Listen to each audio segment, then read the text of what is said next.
Hey everyone, Hearted Shadow here, and welcome back to Genshin Impact.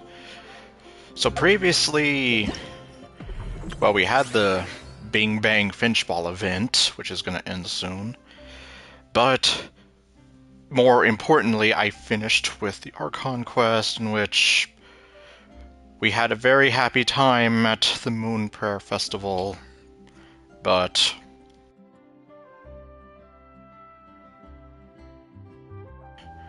then Dottore had to come and ruin it all.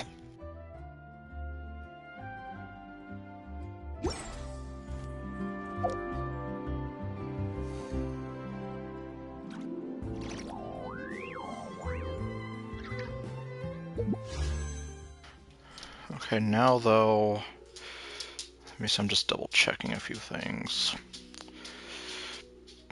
10 more days. But, alright, well.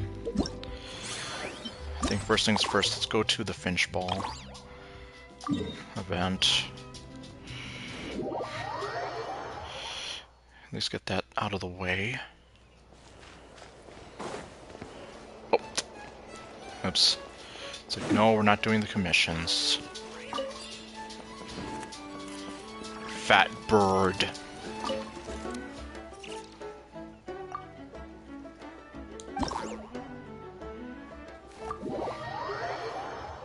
Okay, let's see if I can knock these out. A shameless gull protected by a ward. You'll need to hit an extra time to take it down. A shameless gull. Double trouble.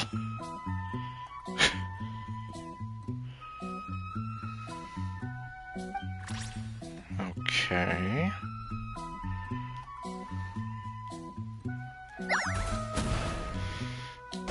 Oh. Almost messed that up there.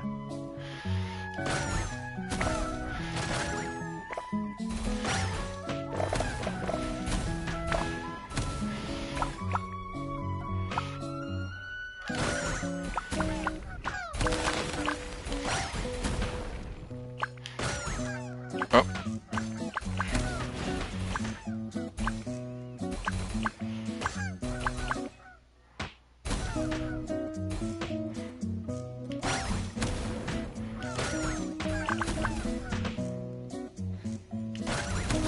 Oh, okay, that was a close one too.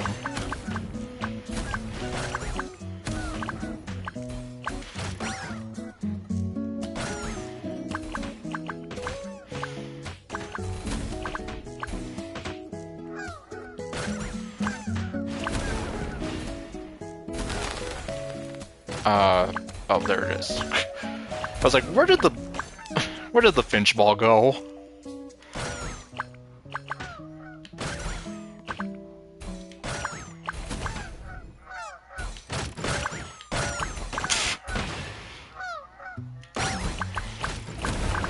Oh, jeez.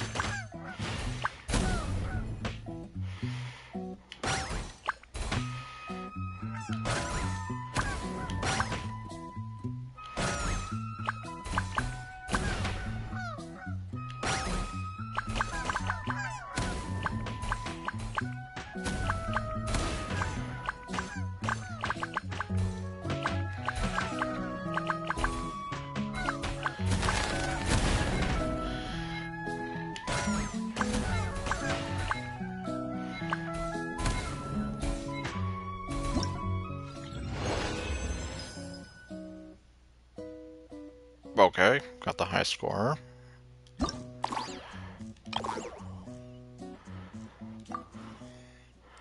Let's see, I have about 20 minutes before the reset. Let me see. Wooden box stuffed with all sorts of things. Hit it and see what pops out. Okay.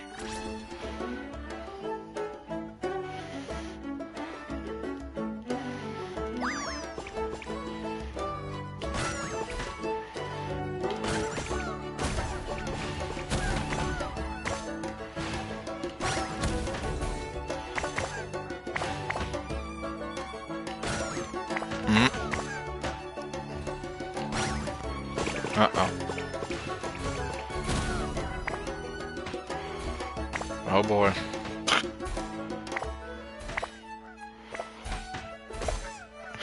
It's just stuck there. Okay, now it's coming back.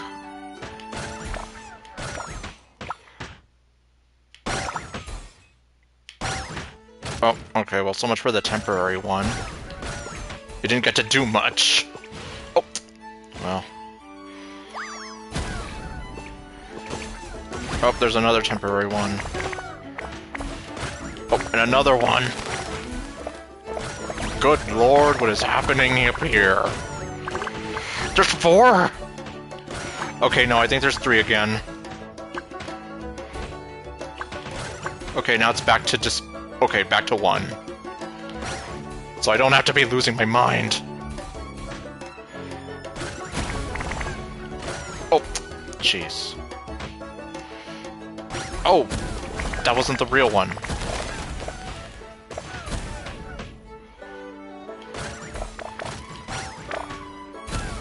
Oh, okay, that was the real one.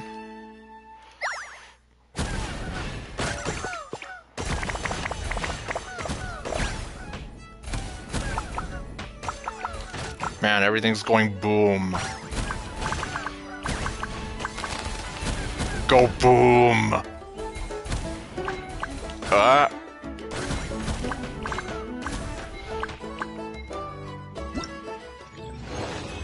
What was the high score here? Oh, 6,000, okay. Okay, let me just see. Does this count for my Or, actually, did I even... Okay. Oh, no, I did not... Okay, the commissions I took care of already. I actually took care of that a few hours ago. I just couldn't remember, like... What was it I needed? The commissions or the resin? It was the resin. There. Oh, hello, Aoife. Alright, this should do the trick. Prepping meds for baby saurians? Ah, sharp eye, traveler. I mean, Lumine does have very huge eyes. They can see into everyone's souls. Here, check this out. A new formula I just whipped up. Works like a charm for juvenile saurians suffering from appetite loss. Oh, okay. Just one problem. It's too good. If juveniles without appetite issues eat it, they... let's just say they start binging. It tastes so good that they just can't stop till they get enough. Case in point, a few days ago, Kakuku swiped 2 tablets while I wasn't looking, and... Still got room for seconds, bro! Yep, I'd say it works. Looks like the flavor profile needs a tweak. Otherwise, Natlan's gonna have a juvenile saurian obesity epidemic shortly. Oof. Yeah, that definitely wouldn't be good. No way, bro! Lies. The text says, seriously, bro?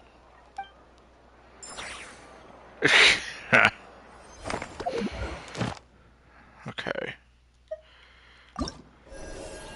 And, okay, I can get the crown. Nope. No, don't do that. There we go. Okay. Let's see...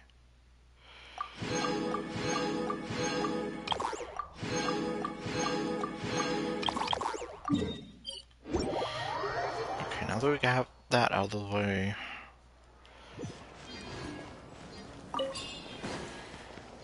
Oh, I'm doing it again. Ugh. Yeah, I guess... I'm sorry, the marker keeps leading me over there.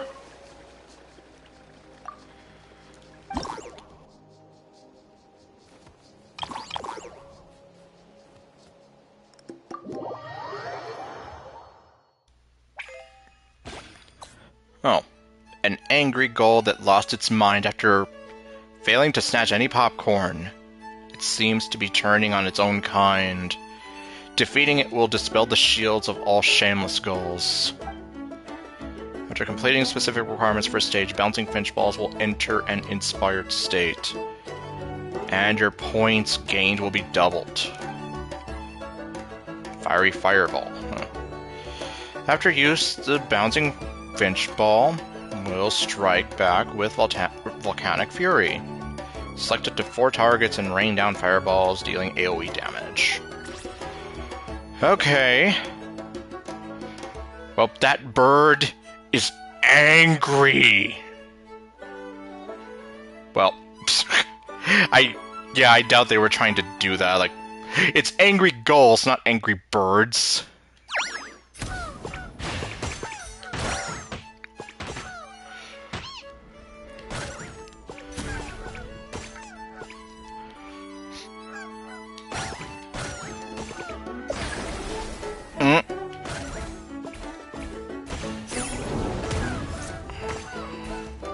So that's how that works.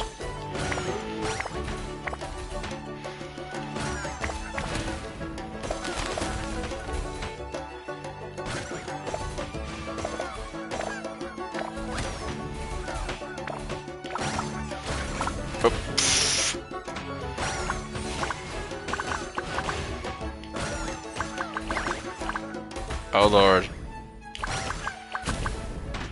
Oh wait, there's 4 of them now?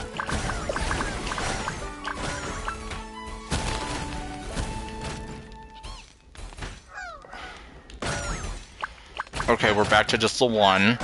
Good.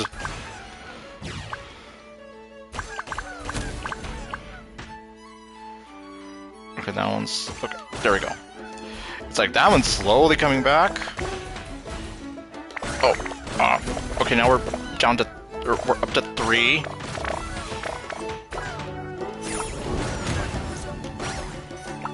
And I need to remember to use those.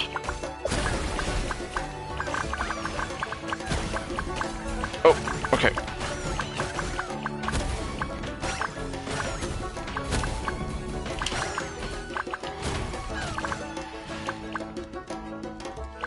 Okay. Yeah, it's like, let's see if we can clear some headway there.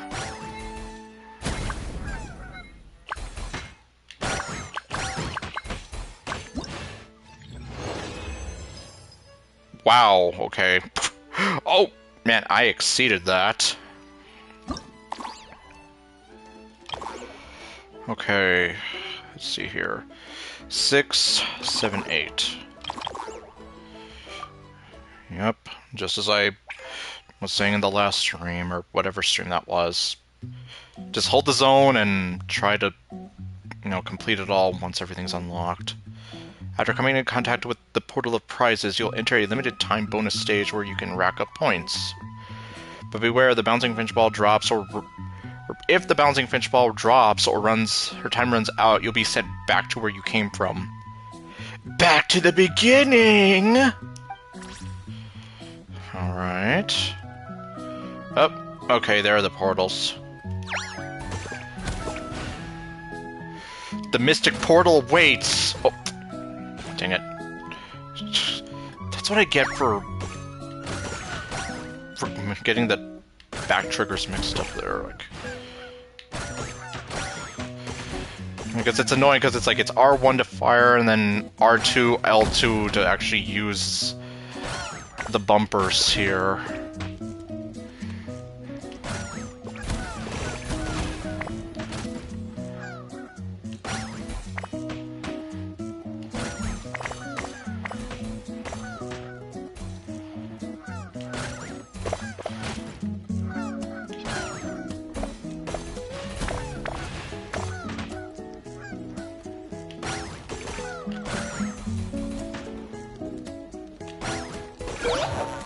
Okay, there it is.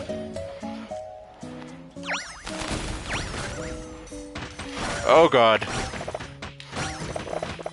Now we're going nutty, nutty, nutty.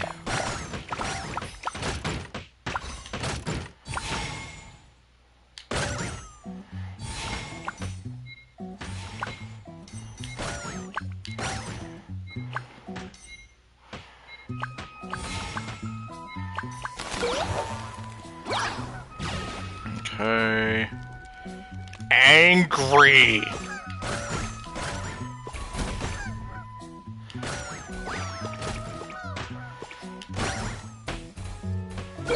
Oh, again. Okay.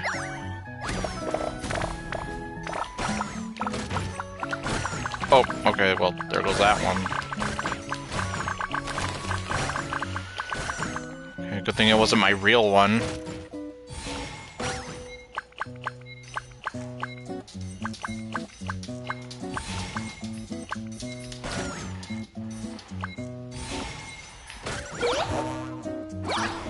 Okay.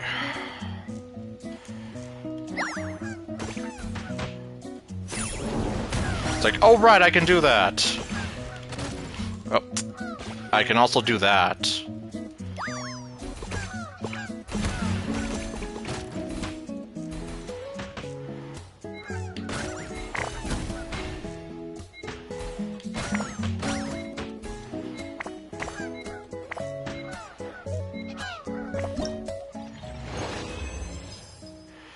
Okay, well at least I got that. Okay. Oh, we have something here. Well, something different here, I should say. After the Glutton Mountain Weasel is hit a sufficient number of times, it will summon a board, which will be hit with multiple, which must be hit with multiple strikes to break. I swear. After the ward is broken, the Glutton Mountain Weasel will be stunned, after which points gained from the bouncing finch ball will be doubled for a period of time. He's funny looking. Alright.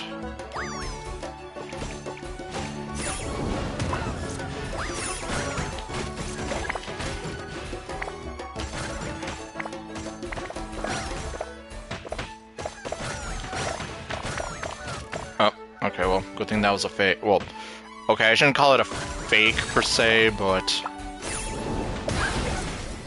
Oh, there!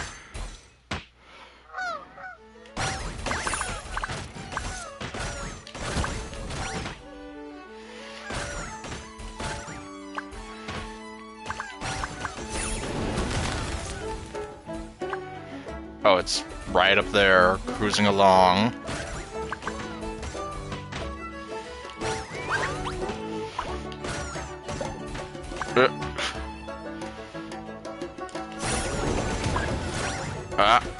Man, that was a close one.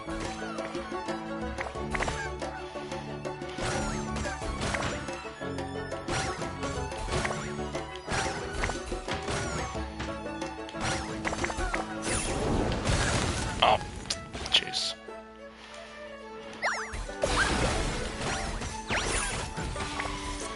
Okay, now we're gonna go nutty, nutty, nutty.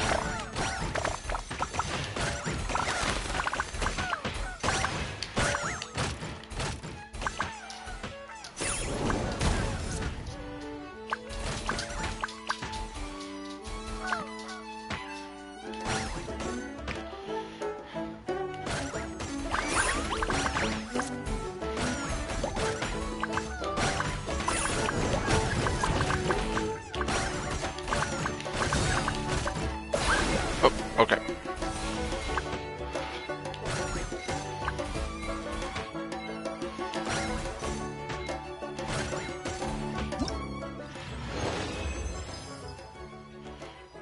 Alright, and then we have the last one.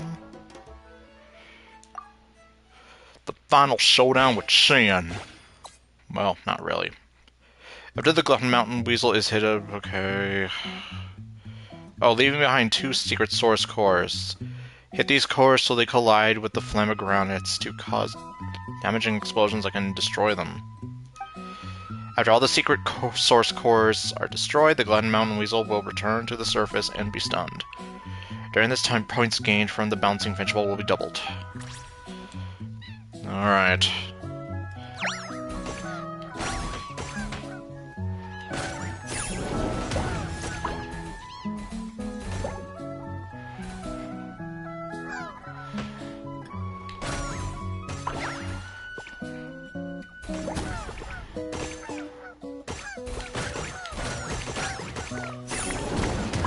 Oh, okay.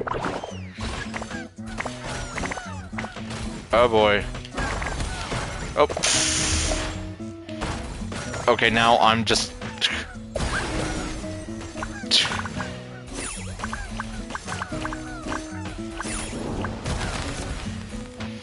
Look at the fat bird!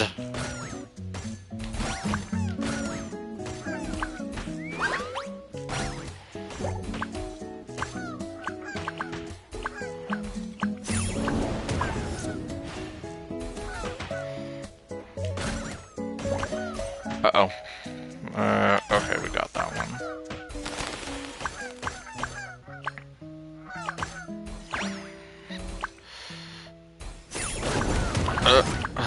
Jeez. Okay, there it goes. Here it goes, here it goes, here it goes again. Oh! Now it's like, let's just send them crashing into each other! Look at the fat bird!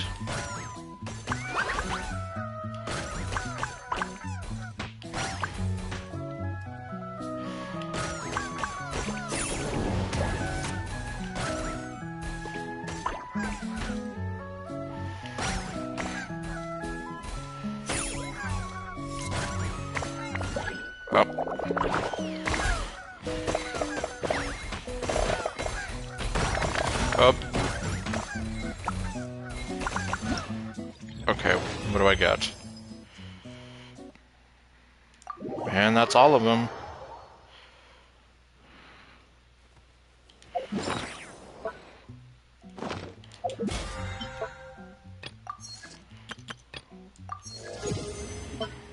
I will take those.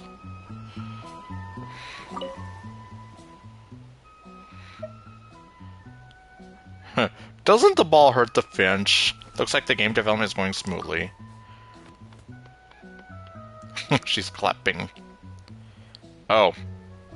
Interesting.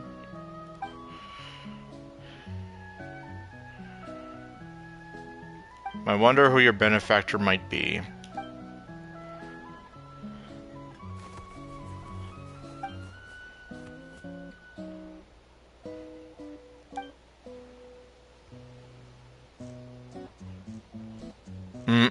Alright. Oh wow, so we can expect more visual effects? Or could we actually keep both versions? One version features different Finches teaming up. Another version features a trio. We should call them the Finchy Tri-Stars. Okay.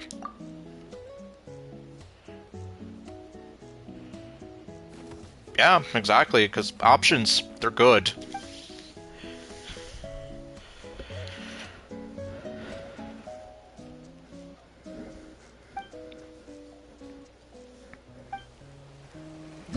Also, Happy New Year, everybody.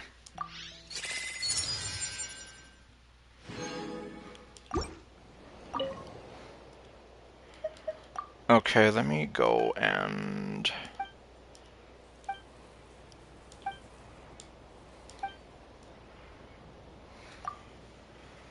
Oh. Well, I guess I can see what this option does, even though it seems like it's gonna be the same.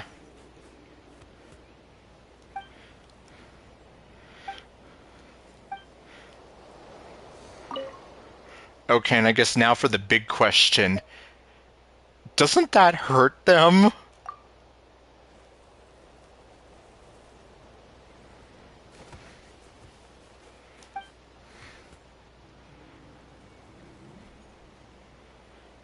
Okay. A deer! What a strong little finch. And clever, too.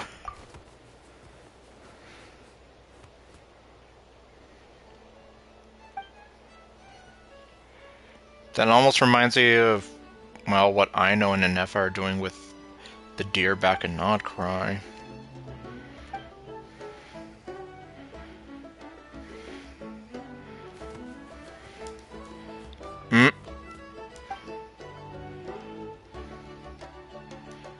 I get you. I can think of so many examples now.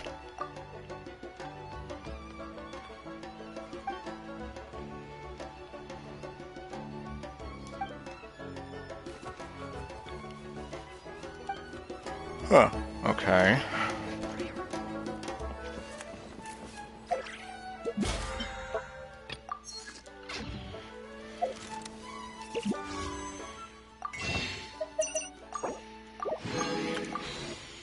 That gives me 117. Alright.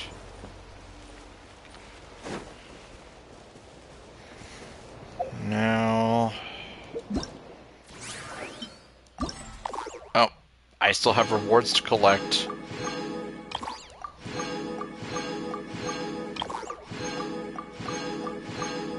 So the fun isn't over... Well... Okay, well technically the fun's over as far as playing the game. But... the fun as far as getting more Prima Gems... Well, that wasn't completely over. Oh! Okay, that counts towards my commissions. Well, specifically the ones for today. I mean, I'm not complaining. My time with the Spina has taught me that carrying Oh. an unreliable weapon is worse than not carrying one at all. Okay. Alright. Okay, I guess... going back to non-cry over for a bit. Okay, enough, huh?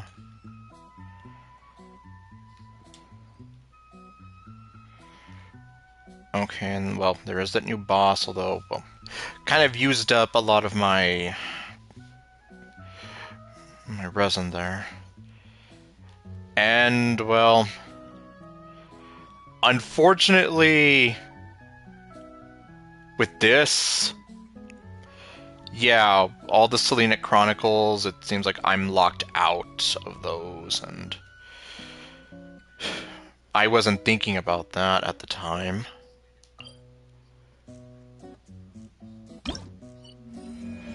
So it's like, yeah.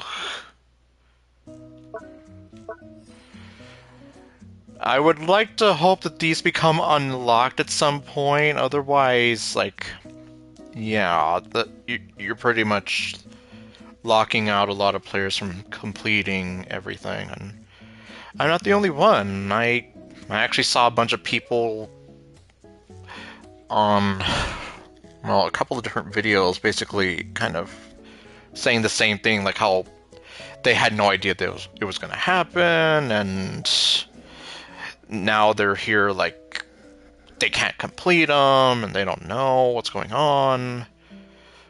So you would like to hope that for 6.3 that, well, they bring back Columbina and we're able to complete everything as it should be. Okay, however, before we do that, I am actually just going to go visit. Obviously, we're not going to be able to hear the song anymore, but...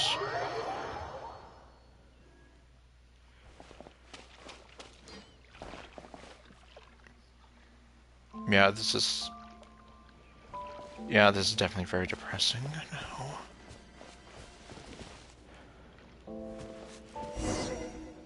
Oh.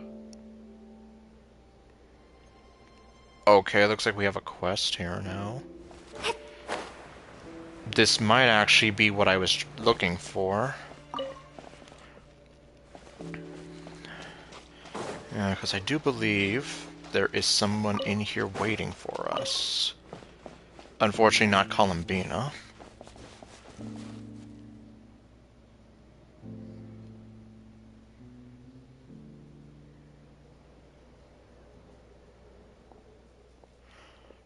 Or maybe not. And yeah, I did say that this place was going to feel depressing now. Could Columbina really? Well, we don't know what happened to her. Aside from she went through that moon gate. And there's a possibility that Rerir and the Lindis are waiting for her.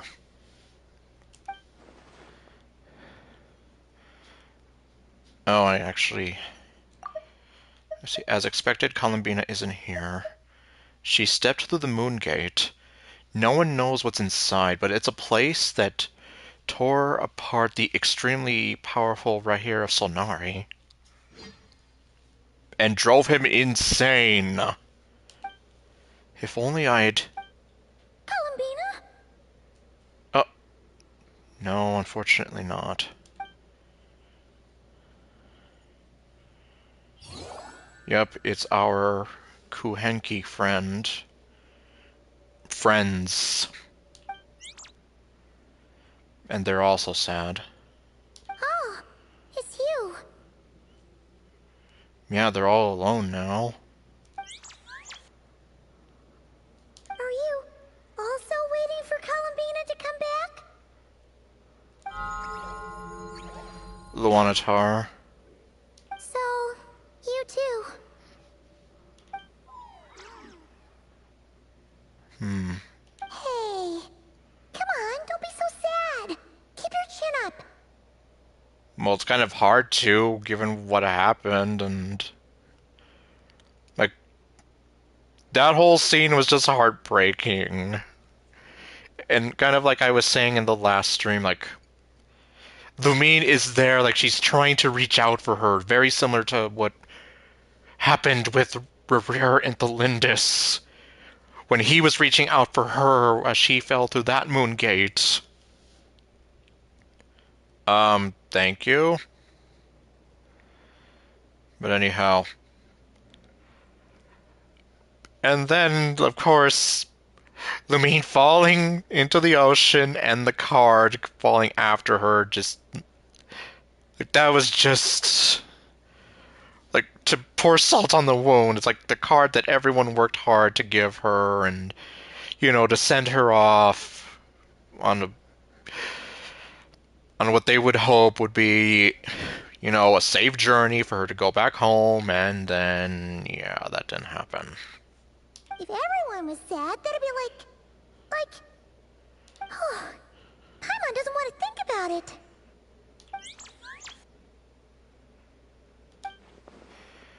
I can't allow myself to wallow in guilt. Columbina didn't sacrifice herself to end up like this. Not to mention... I haven't given up yet. You tell them, Lumine. Columbina, all of her friends, none of them would ever just give up like this. Miracles happen when Lumine gets to speak in full sentences. Give us a little more time. I can't promise anything, but I'll do everything I can.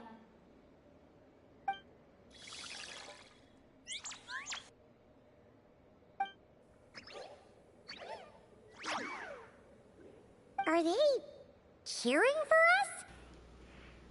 In their own little way, maybe. Thank you. You're welcome. Oh, well. It's like I'm saying thank you and you're welcome to myself, essentially. Do you need us to help you with something?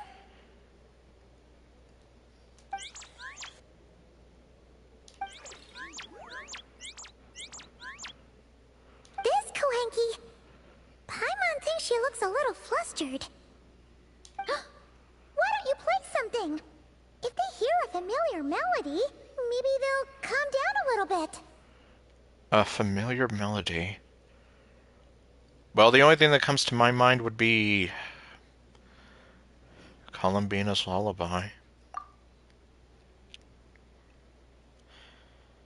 Yeah.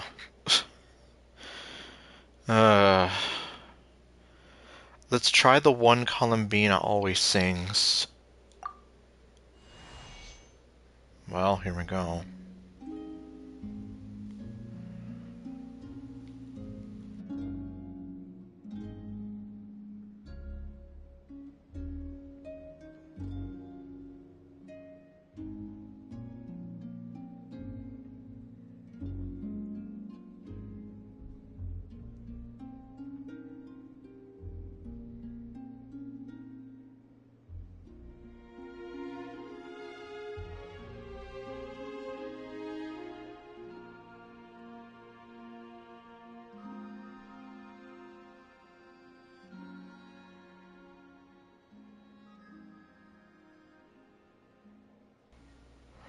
Man, it just feels so incomplete.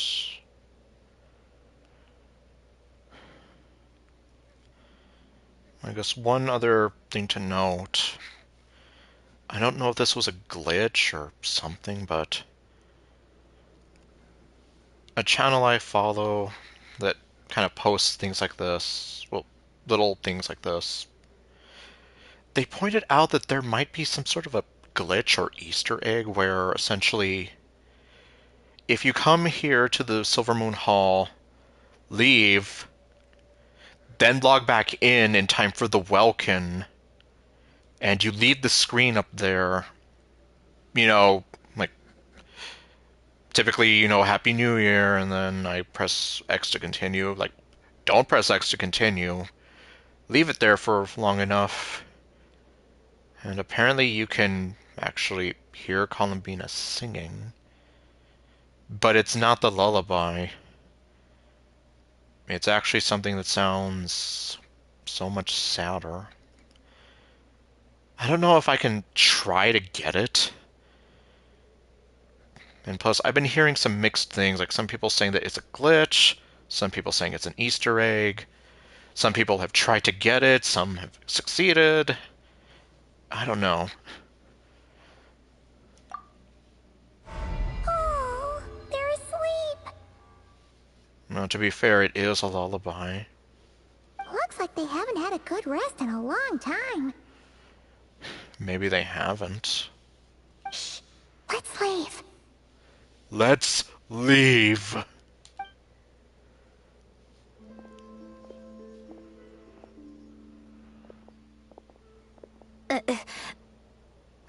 There she is.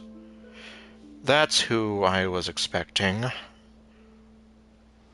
So you see, Sandrone does care about her. Even though she's being all grumpy and tsundere about it, she really does care about her. Sandrone! What are you doing here?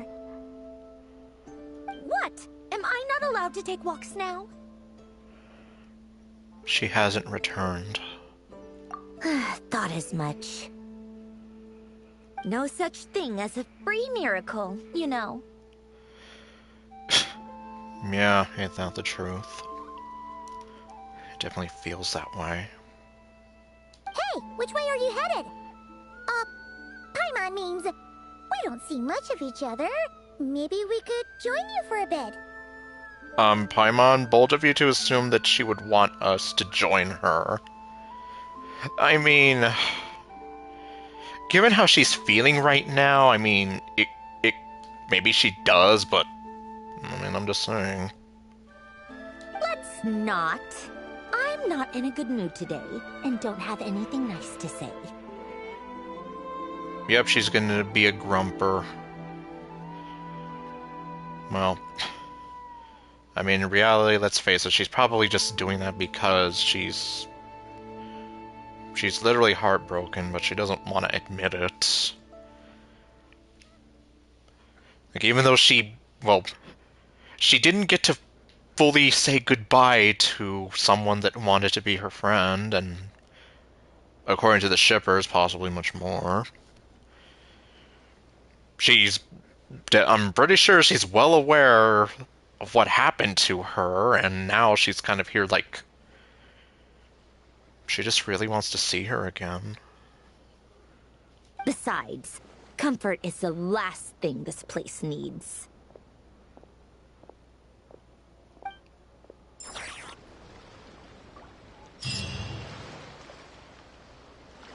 Huh.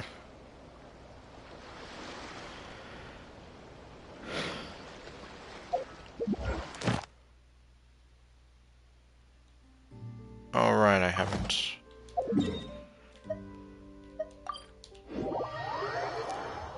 Alright, I have to go through Durin's story quest. Add Astra.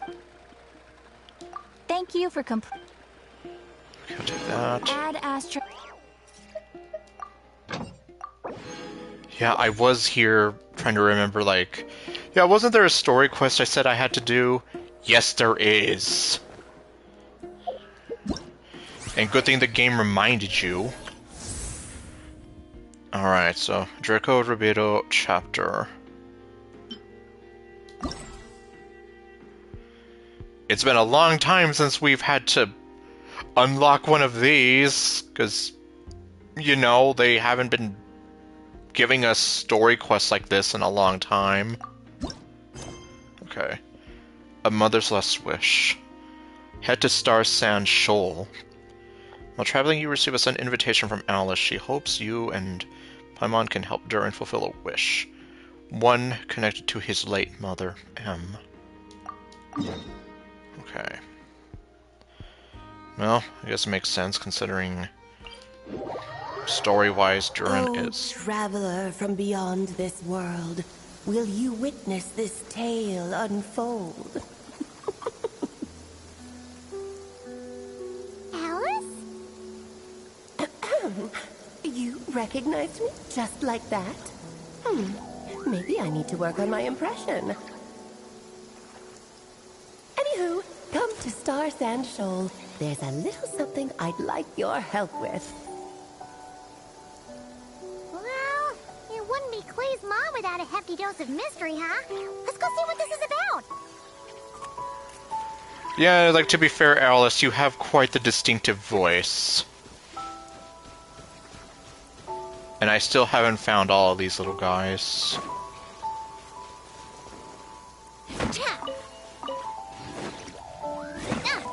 I'll just take some of these. But I was not expecting to hear her, like... Well, anyway, what I was trying to say before is... It makes enough sense that Durin's over here, storyline-wise. I don't know if I should get that quest.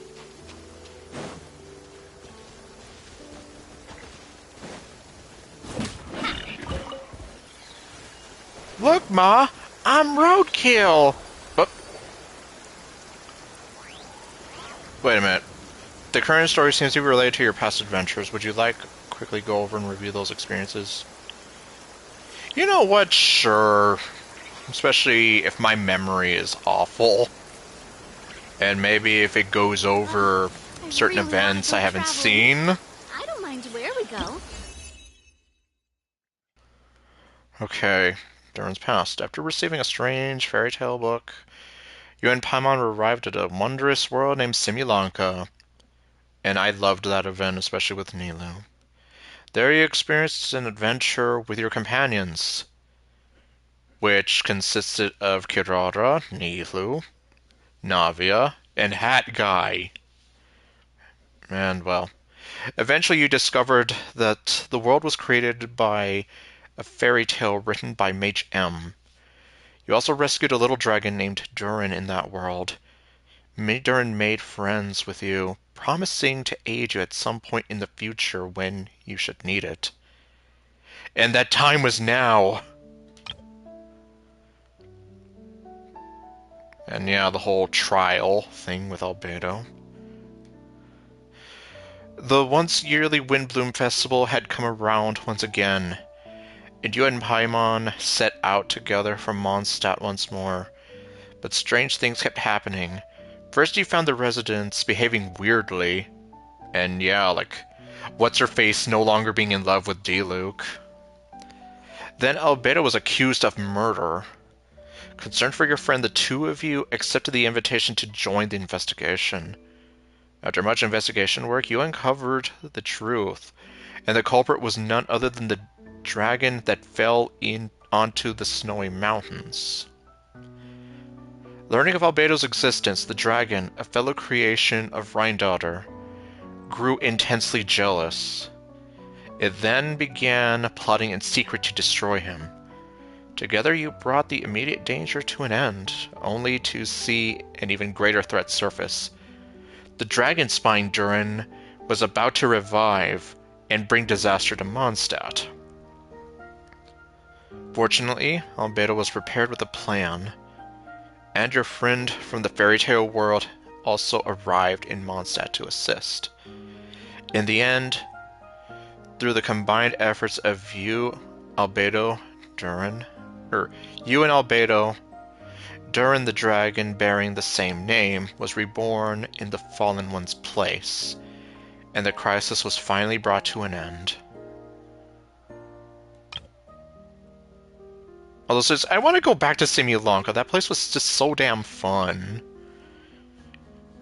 Like, I'd almost say, like, if I have to rank the ones that I've been through, like...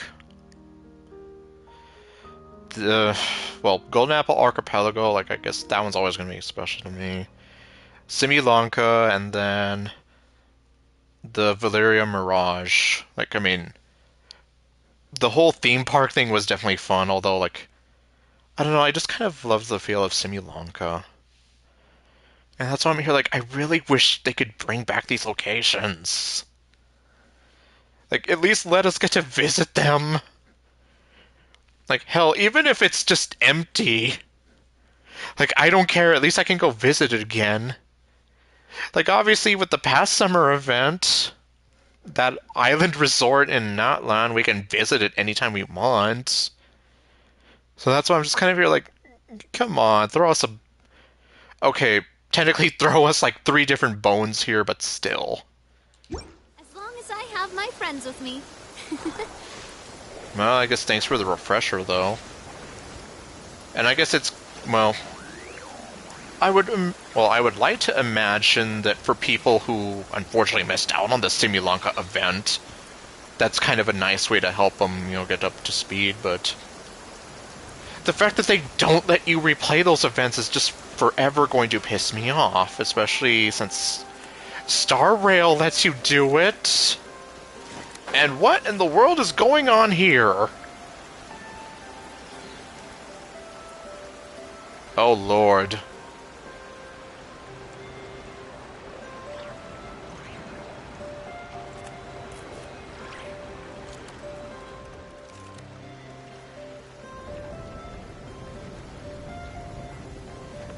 Oh, it's Durin! And Lumine is angry.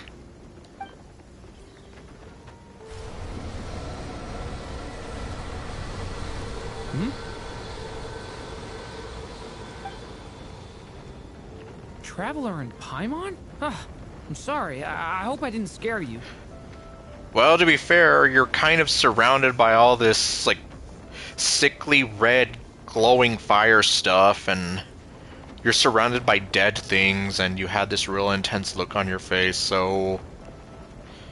you didn't so much scare me, but you were making me kind of concerned as to what's going on here. Oh, no, you didn't scare us. Just gave us a little surprise. Looks like you've gotten even more powerful now. My eyes can't believe what they're seeing. I don't know. It just feels like it's gotten harder to control. I didn't mean to strike so hard. I'm so relieved you didn't get hurt. Well, I mean, to be fair, by the time we got here, it already looked like something happened.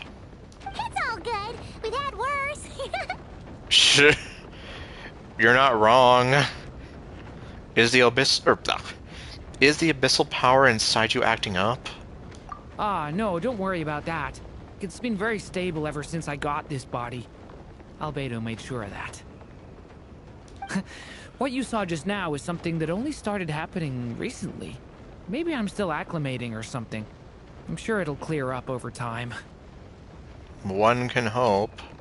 Anyway, what brings you here? Did you need something? Yeah.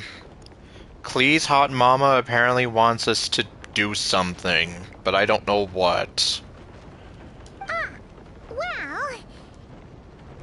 The day that the writer and the watcher crossed paths was the day that the magic known as storytelling was born.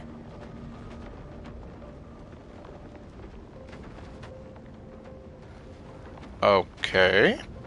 So, she asked us to come. Yes, basically. Miss Alice? Okay, good. You can hear her just... well, okay, it looks like he could hear her because he was looking up. But I'm here like, okay, good. I'm not going insane. Oh, you too? I guess I really do need to work on my impression. never mind that. It's been too long, Mini Durin. And please, that's Aunt Alice to you. That's Mama Luigi to you, Mario!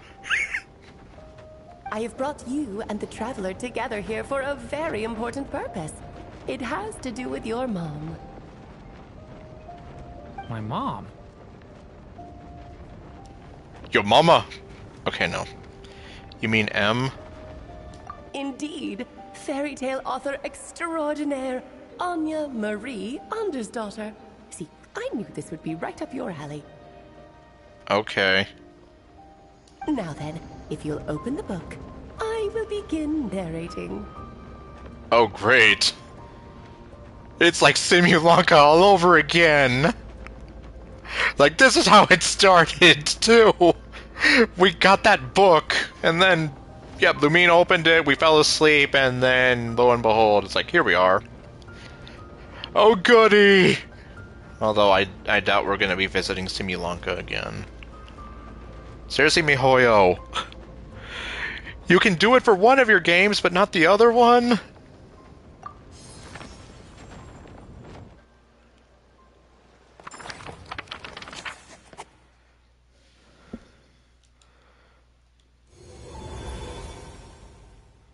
Oh? Whoa! What is this place? It reminds Paimon of Simulanka. Yes. Like a super scaled down version of it. By which I mean we're limited to that rug, that table, those chairs, those bookshelves, and that floating teapot and cup. That's what we're limited to now. The two are indeed similar. Both worlds were built using the same magic, after all. Oh, there you are.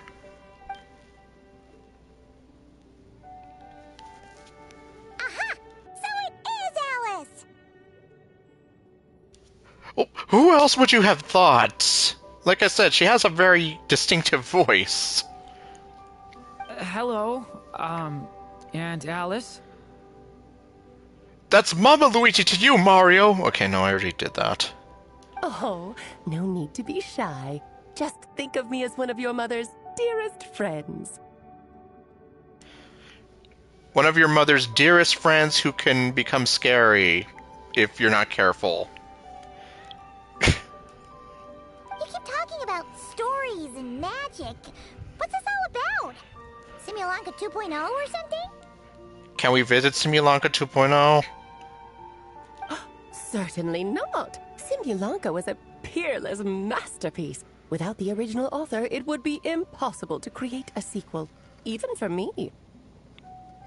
Oh, well, that's saying something. Yeah, and I remember someone created this thing where, like, what was it? Essentially, it was Herta from Star Rail joining the Hexen Circle. Like, I don't know, I'm just kind of here thinking, like, well, if that were the case, I imagine Herta probably would be here like, oh, there's nothing I can't do. I'm sure I could figure out a way to create a sequel. But at least Alice sort of knows where to draw the line. But you are right about one thing. Just like last time, I want to show you a work of magic that has to do with storytelling. Oh, goody. What's this? Take a look. It's in a book. It's Reading Rainbow. It's the book we just saw. It's Bookception. This is your mother's dying wish. My mother's dying wish was a book? I don't know. I'm sure she'll explain it to us, hopefully. Let me answer that with a question. What do you suppose would be a writer's greatest regret? To have an unfinished work? I mean, as a writer myself, that would be a regret I would have. Having something that I work so hard on just for it to never be finished. But, well, once again, let's see. Have you ever read a book called The Little Witch and the Undying Fire? I have, but I'm not sure who wrote it. I don't think I have. Not yet. I don't know. Oh, well, you're missing out. It's a wonderful book. Well then, can I at least, like, borrow a copy or something so I can read it?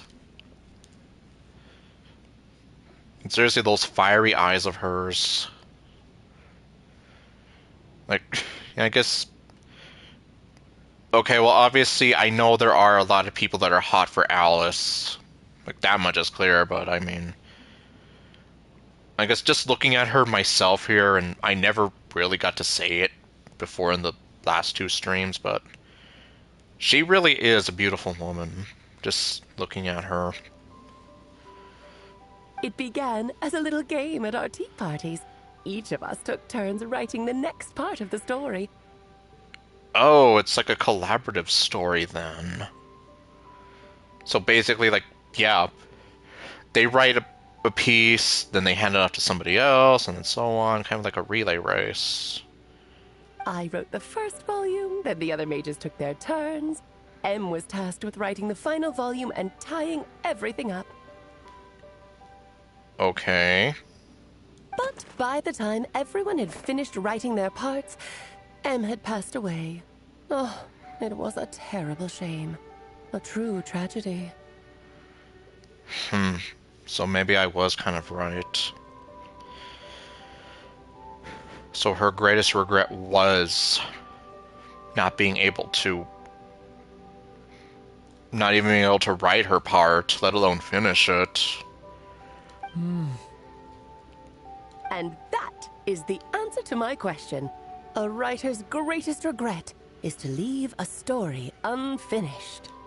Okay, I knew it then, but like I said, thinking of it from like my perspective as an amateur writer, like, yeah, like that's why I want to try to, like, with what DDLC mods we do have, like, I definitely want to try and make sure we finish them all.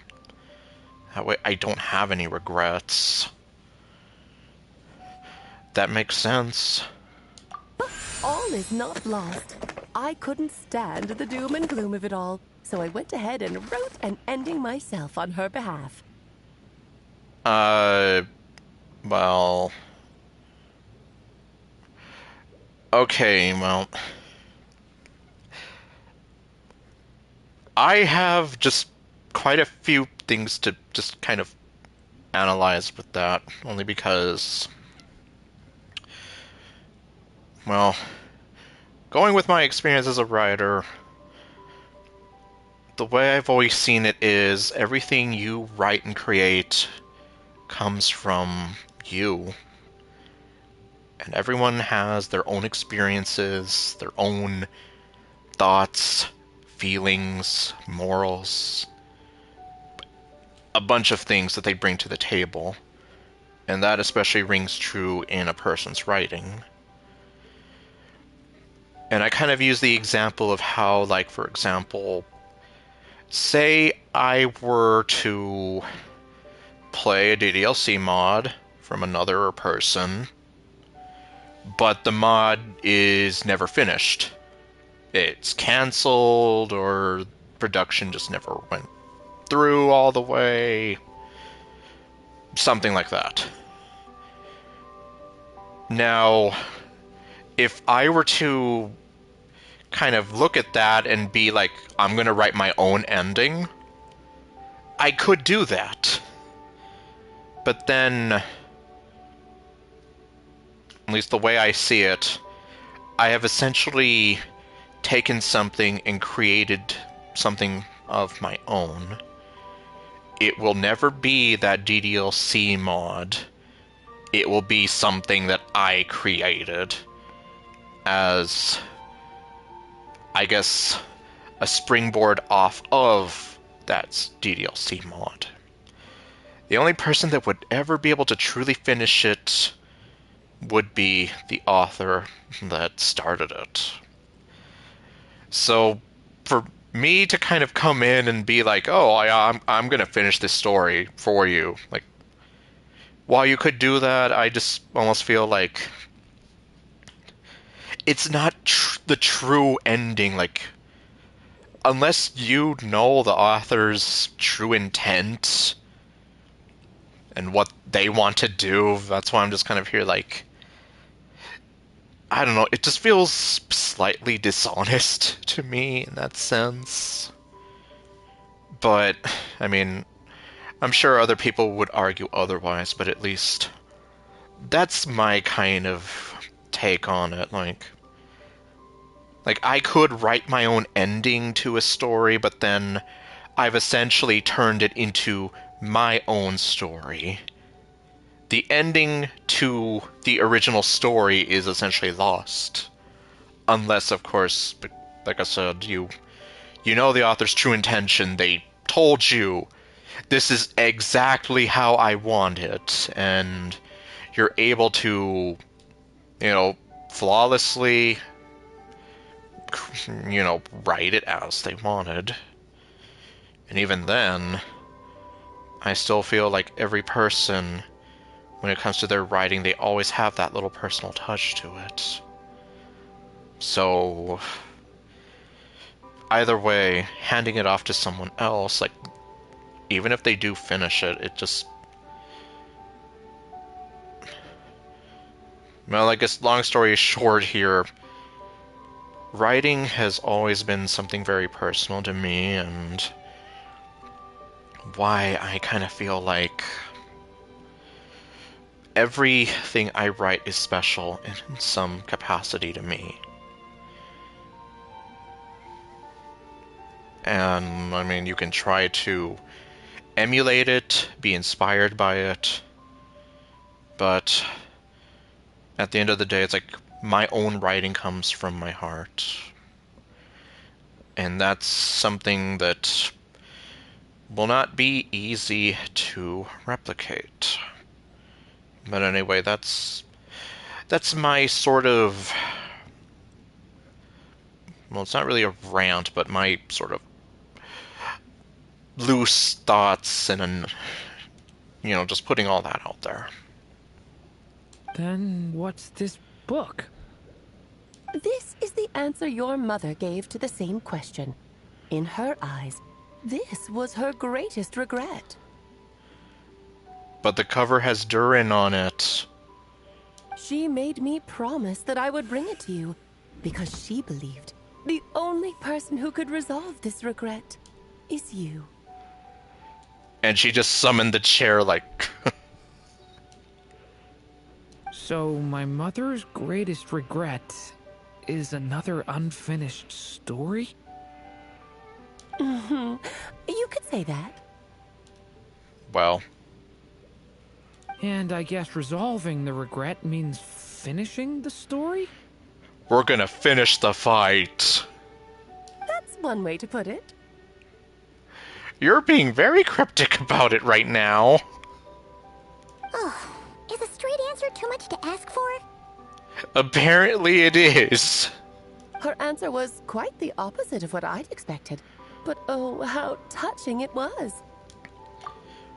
Meanwhile, for anyone who loves Alice's legs, there you go. The camera... They knew what they were doing with these camera angles, it's like I always say. I'd love to tell you what she said, I really would. But that would spoil the plot, and we can't have that. Spoilers ruin everything. What the... Where did you go? Oh. Fine, we'll make do with the breadcrumbs. It's hardly the first time you've strung us along like this. You tease! You come in here and you string me along! Well... Yeah, I guess, like... If you really did have to finish someone else's story, I mean, that's obviously, like, the only thing you can do, unless... Like I said, unless the author literally told you, this is exactly what I want, then all you can do is just follow the breadcrumbs and sort of, like, make certain connections, follow the context clues, and try to reach a solution that makes sense as far as the story itself is concerned in a vacuum. Like not thinking about how, oh, I don't know how the author wanted to end it. Like, if you're just treating it like, oh, it's a thing that needs to be finished, no attachment to the author or any artist or whatever, then yeah, I guess I can kind of jive with that. Otherwise, like, yeah, I'm just kind of here like, Like, I mean, don't get me wrong, though. Because, yeah, like, as a writer myself, I'm here like, yeah, I would hate it if I did leave something unfinished. Like, that would be a regret. But, well, I guess everyone's different in that sense. But I guess on the other hand, a writer might just be here like, they just want to see that work finished. And who knows, like, maybe they might have needed some help along the way, somehow, in order to reach that ending. Just think of this task as giving a story a much-needed ending. All I ask is that you do your best. Yeah, man, I guess that's really the best thing we can do. And like I said, just kind of take it in a vacuum. And seriously, why are you hiding behind your chair like that? I understand. But I only just started learning human script, and I don't have any writing experience at all. Yeah, it's like, why are you seriously just hiding behind your chair like that? Like, what, is this supposed to be like your fort in a pillow fight or whatever? Or snowball fight? Something? Relax. Why else do you think your dear aunt went and found you two such wonderful helpers? Stop winking at me! Also, again, camera angles. They knew. With their experience, you'll have so many story ideas you won't know what to do with them. So don't be shy to ask lots of questions. I don't like being under the spotlight, though. So that's why we're here. Well, I'm happy to help. And Lumine is being smug about it. Okay. So that's why we're here. Yeah. If it's to help Durin fulfill his mother's dying wish, then we're in. Yep. And then, yeah, I suppose, like, if it literally is a person's dying wish, like, they ask you to finish it, then... yeah, I guess... who would we be to deny such a wish? But there is always just going to be, like, that little piece of my mind just thinking, like, yeah, we won't truly...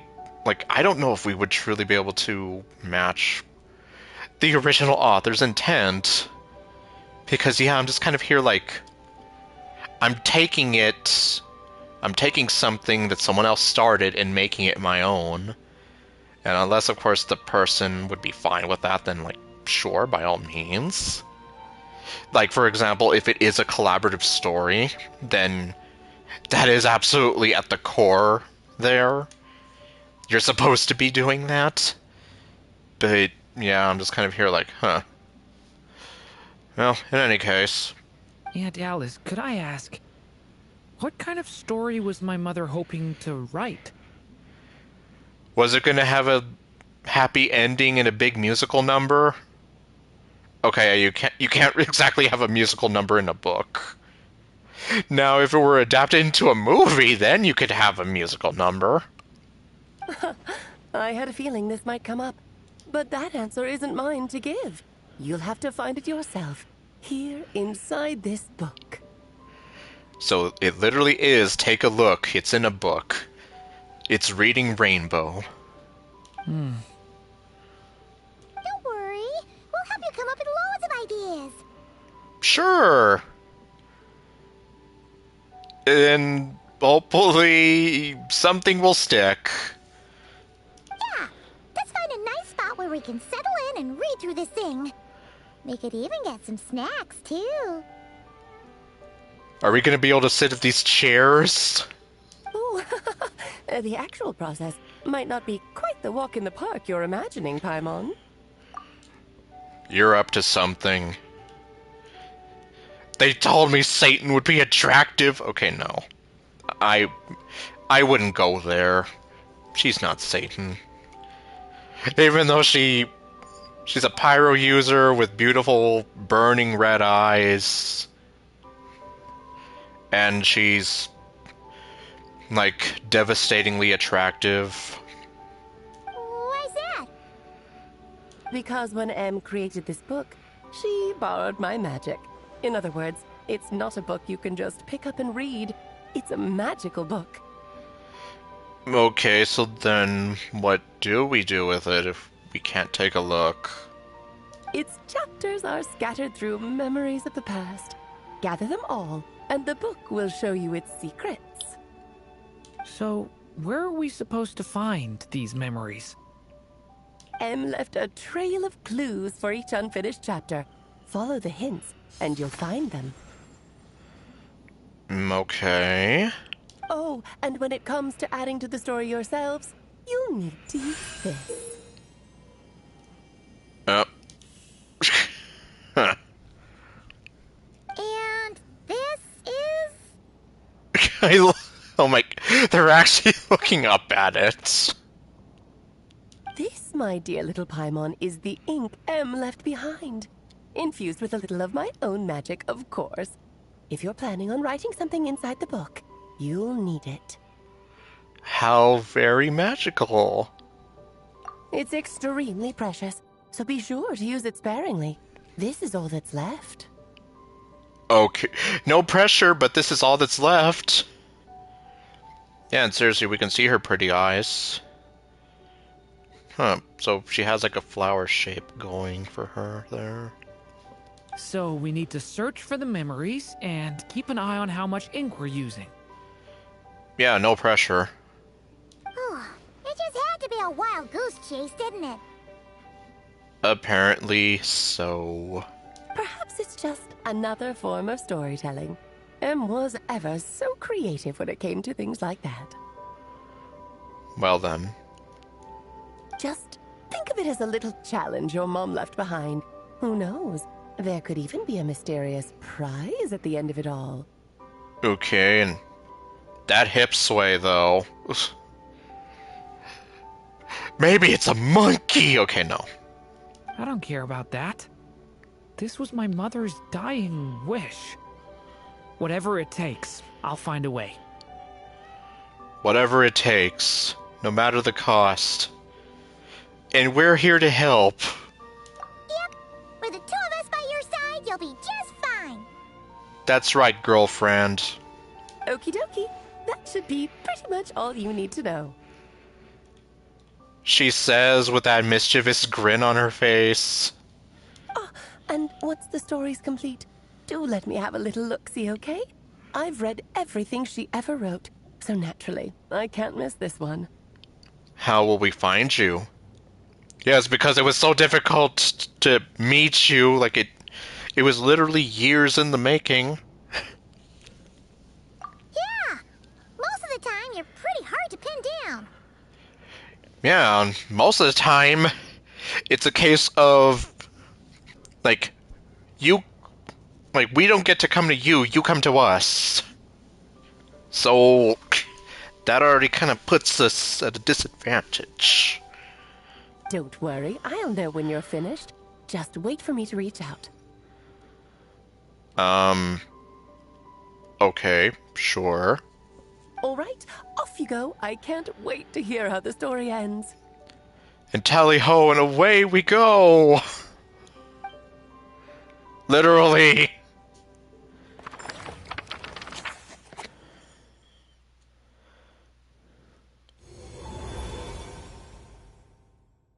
Oh, here we are again. Alice's magic really is incredible, huh? Okay, so yeah, we're back in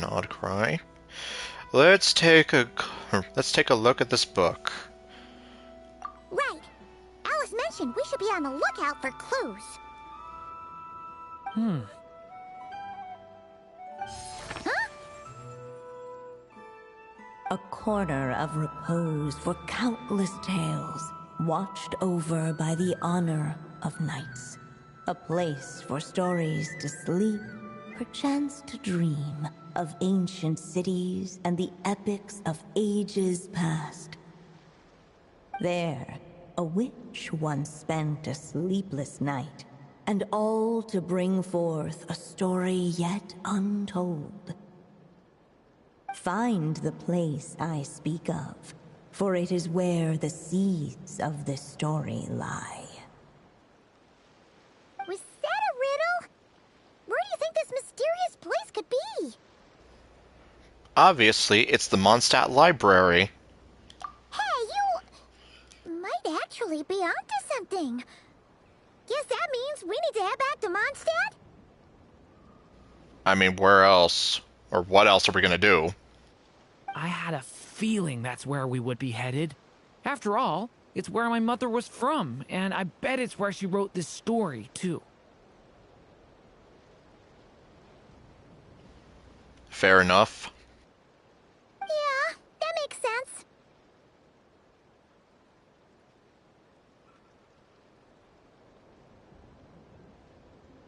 Still, I feel bad about dragging the two of you along on such a long journey.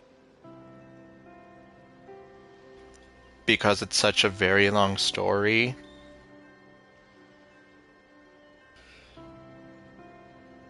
But no need to feel bad, though. We're here to help. Don't worry about it. We don't really have much going on right now, so we're all yours. Come on, let's go!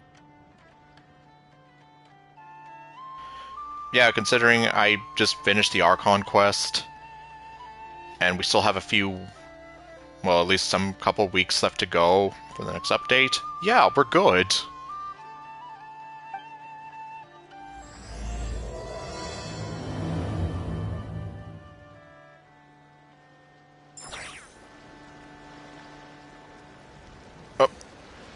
Oh, you've got to be kidding me.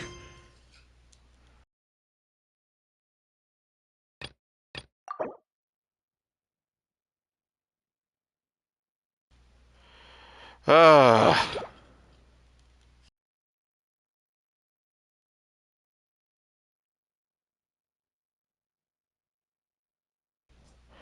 Well, I did see that in the little thing there, but I wasn't expecting to have to do this. Well, let's see if I can just get it out of the way. Assuming it doesn't take, like, 3 hours to do. But yeah, I'm just like, why is it that they have to do it this way?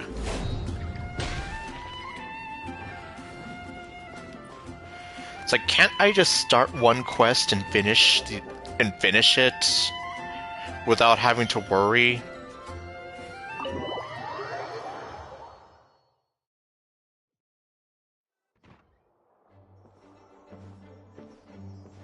Whoa, this is way too many books!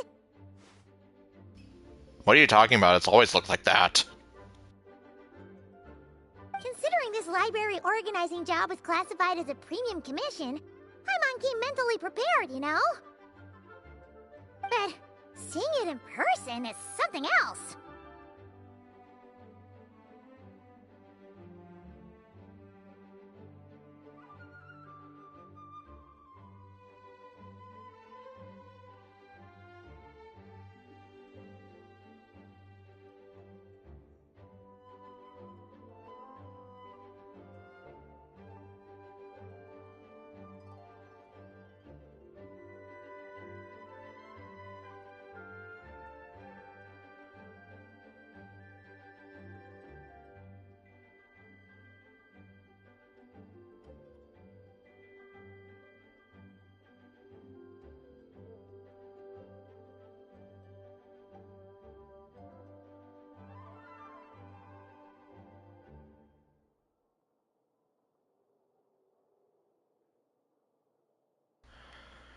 Okay, sorry about that.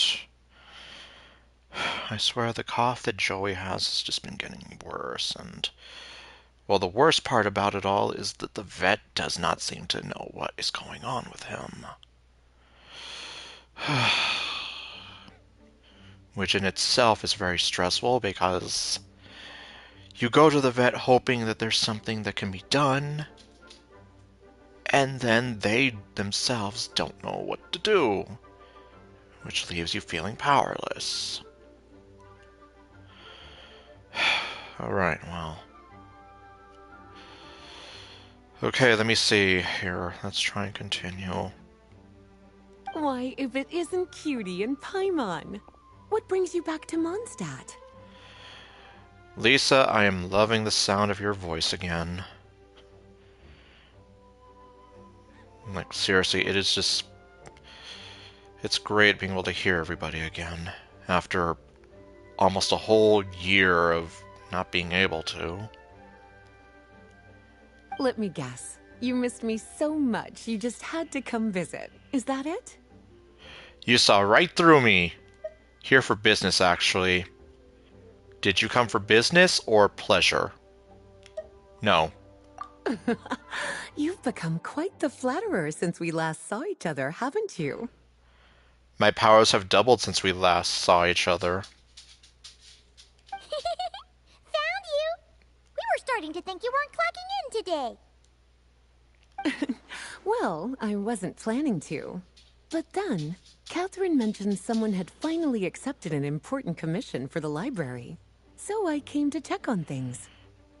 Ah. Might you both be here for that very commission by any chance? No. Pleased to meet you. We're the only ones here, so... Yeah. Ah, music to my ears. Now, as you can see, a certain anonymous benefactor has donated a large amount of books to us. Well, then again, I guess it's been a while since I've properly looked over the library, so who knows, maybe this is, like, maybe they did get a whole ton of books in, and I'm just having trouble telling. Either that, or we just use our imagination. Imagine my surprise when a glance down the book list revealed that each one would be an entirely new addition to our collection. There are books of all different kinds, including quite a few that are banned. Troublesome, I know. So this wasn't an odd job I could trust to just anyone. Banned books? Do I want to know why? Is there dark magic in there? And sorting them myself? My, what a headache that would be. It would take ages. Yeah, in which case it's like expecting you as one person to be able to do it all. Man almighty. All that to say, I'm very relieved to see you here. I would treat you to some tea, of course, but looking at the state of this place, perhaps another time, yes? Well, yeah, I guess so. Don't worry, just leave the commission to us. You're as sweet as ever, Paimon. Well then, good luck in here. I'll leave you to it. Where are you going?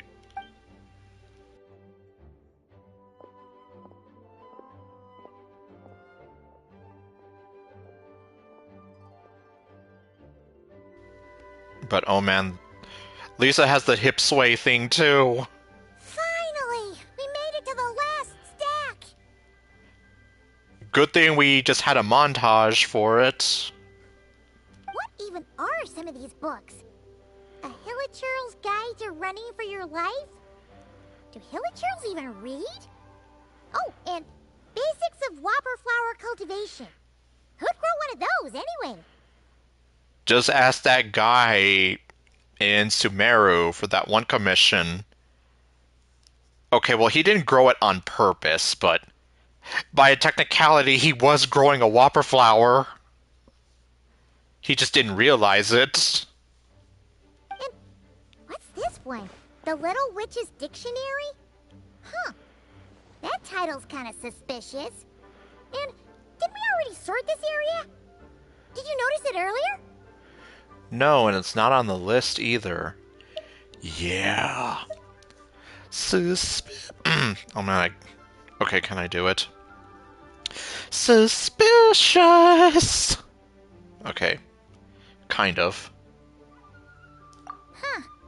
Well, witches always make Paimon think of, you know... Witches. Oh. Yoo-hoo! Looking for me? Hey, what do you know? Alice? How did you get in here? How didn't she get in here? You must not have noticed, Paimon.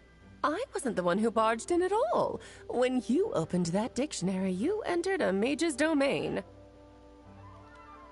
But I didn't open it! The book opened by itself! What are you talking about? What? Ugh. Paimon knew that book had issues. Have you ever read the storybook The Little Witch and the Undying Fire by any chance? Well... ironic. I think so. First I've heard of it, even though it technically isn't. No matter. At least in name, this book was written as a dictionary for the other one. The actual contents of the two aren't related at all, though. Okay. Ugh. That explanation makes things even more confusing. Oh dear. Where should I begin? You know the promise the Hexen Circle made to Varka at the Tripartite Conference, yes? Do I? Namely, that in Mondstadt's greatest time of need, the mages would return and lend their aid to the nation. Alright. So I'm guessing Dvalin attacking was not their greatest time of need. Well, honestly, I guess compared to that, or comparing that to what's happening in Nodcry, I would say that's much more of a bigger crisis. Either that or the Zaritza finally doing something. Well, waiting around for danger to descend upon the land isn't exactly our style. Because we're gonna be some Texas Rangers living out a life of danger. Rather than a scenario where we jump in and save the day out of nowhere, it makes more sense to lay the groundwork over time. That's how M put it. Oh, okay, I was like, why are you talking like that? Besides, who knows when such a crisis could occur? It could be in the next life, or even tomorrow.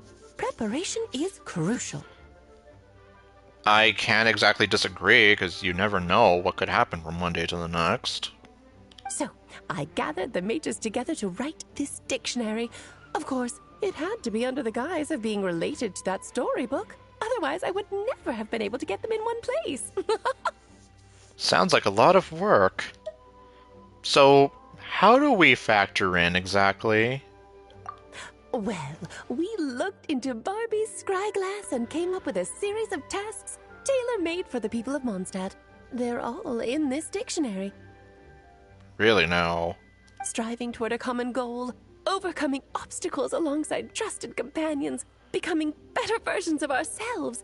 That is the best defense against what dangers could lie ahead. Okay, so I guess this must be... What am I trying to say? I know that they did talk about this a bit, where essentially certain characters with some relation to the Hexen Circle would, well, I guess as in using it Fate Ground, order terms, basically like a rank-up quest, in which, well, we can help, kind of exactly as she put it, like, have them become better versions of themselves. The only person that does not seem to get this sort of treatment is Mona. And it could possibly just be because Barbaloth is angry at her. But someone did kind of point that out, that, like, Mona seems to be getting shafted a lot. Oh, you make it sound like something bad is actually about to happen. I mean, we are kind of in the middle of a crisis with Dottore running around with the power of the moons.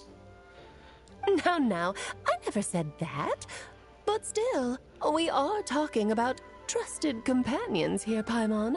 And when we speak of a person who could be considered a friend to all in Mondstadt, I'm afraid the pool of options consists of but one. I see what's going on here. I should have seen this coming. Wait, the huge book donation? That was just an excuse to get us here, wasn't it? We had to spend ages sorting through them, you know? God damn it. Yeah, if you wanted to see us that badly, you could have just asked. Oh dear, I never could have imagined you would need to go to such trouble. Yeesh. Uh-huh. Sure you didn't. Lumine agrees. Well, this is an important book. I couldn't just bring it into Teyvat without taking any precautions. Much better to hide it in plain sight, you see. That's why I donated all those other books to the library. Besides, it's not like this is a bad thing. Just think of it as an excuse to reunite with old friends. And as a favor to your dear Aunt Alice. Okay. If the goal is to help the people of Mondstadt, then we're in. We'll take the dictionary. And the next time we run into our friends, we'll pass your tasks and stuff along, okay? Wonderful. Then I'll let you get to it. Have fun!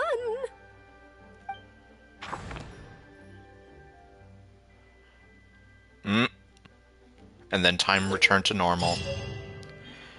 Okay, let's see. Complete Witch's homework-related quest to unlock additional talents for the corresponding characters. Certain character skills and constellation effects will also change. Grumpy. Okay, well. Each Witch's homework quest is focused on a specific character. Obtain the corresponding character and increase their level to level 70. Oh, I'm like... Oh yeah, I forgot that those two NPC people were here. So, okay, to level 70 to unlock the related quest. Well, that's mostly done.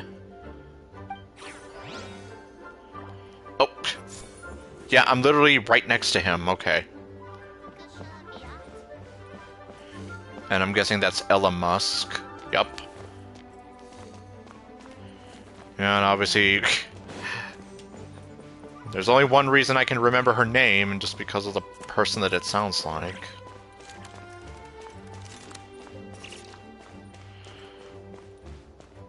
Oh, okay, we're not going to visit the mysterious room.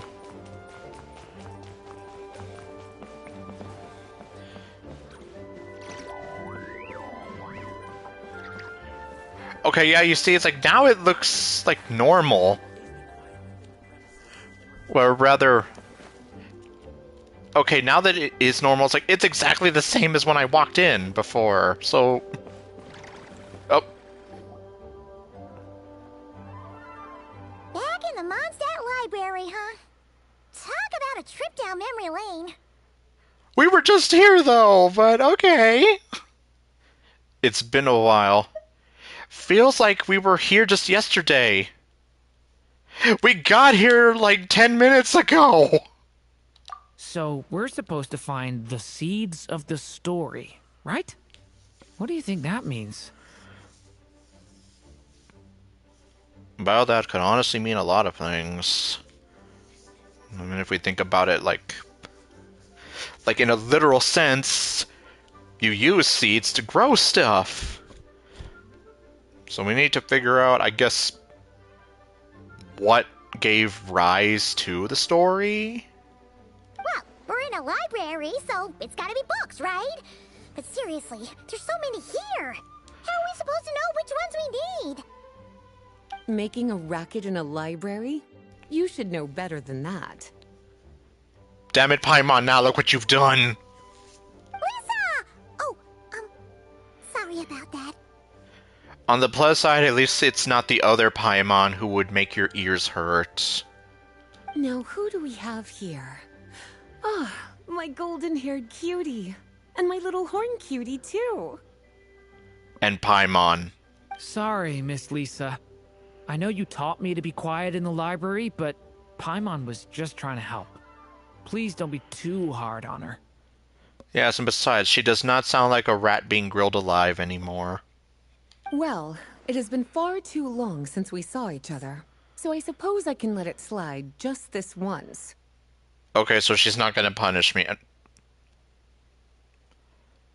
I'm sure there's someone out there who does want Lisa to punish them. So, Lisa's been mentoring you? When did that happen? Lisa's just been taking a bunch of young people left and right to mentor them. Like, it wasn't enough that she had Razor, it's like, now Durin, apparently? Back when he first arrived here, poor Jean wasn't sure what to do with him, so I stepped in to lend a hand. I figured, if I can handle a boy raised by wolves, then teaching one who's part dragon should be a walk in the park.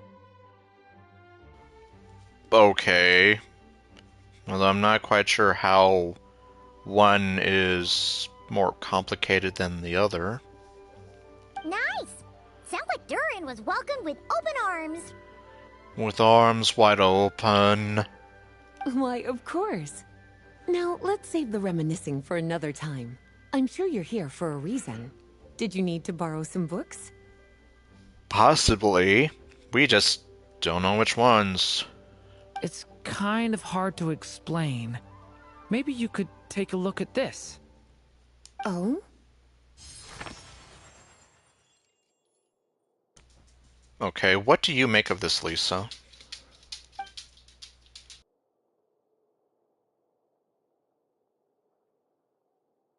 Ah, I see. These so-called seeds of the story must be the books that inspired its creation. Okay, so I was onto something. Because, yeah, if we think about it, you use seeds to grow stuff, and, well, for the seeds of a story, the story had to come from somewhere. That's just how it is with stories. They grow out of the tales that came before them. And that mage, I can almost picture her here, hundreds of years ago, scribbling away at one of these very desks. Yeah, I suppose so. Like, I guess you can get kind of a feel for that. But we don't know anything about this story. How are we supposed to figure out which books inspired it? I know, good question. As it happens, just before I found you here, I was looking into something rather peculiar. One of the knights reported seeing some books that weren't listed anywhere in our catalog. Again? Stranger still, just as he went to reach out for them, the books vanished into thin air. And then, a while later, while he was browsing through other shelves, there they were again. Suspicious. Like magic. Seriously? Ghost books. Or magic. That particular knight knows this library inside and out. I'd be very surprised if he was seeing things. Something tells me these might just be the magical books you're after. If not, then either way, it's something worth looking into. It's very possible. According to the report, there are 3 of these books in total. I'll be relying on you to track them down, cuties. So we have 3 magical books we need to find that are like phasing in and out of existence. Alright. Oh, well. Okay, it gives us these spots to look. Oh, Well, did you manage to find them? no. I'm sorry. I'd better keep looking. I'm sorry, I just wanted to see if you had anything else to say. I didn't mean to waste your time. Seems like there's still some missing. Why don't you try checking the other shelves? If by some you mean that they're all missing, then yes. Because I haven't found any of them.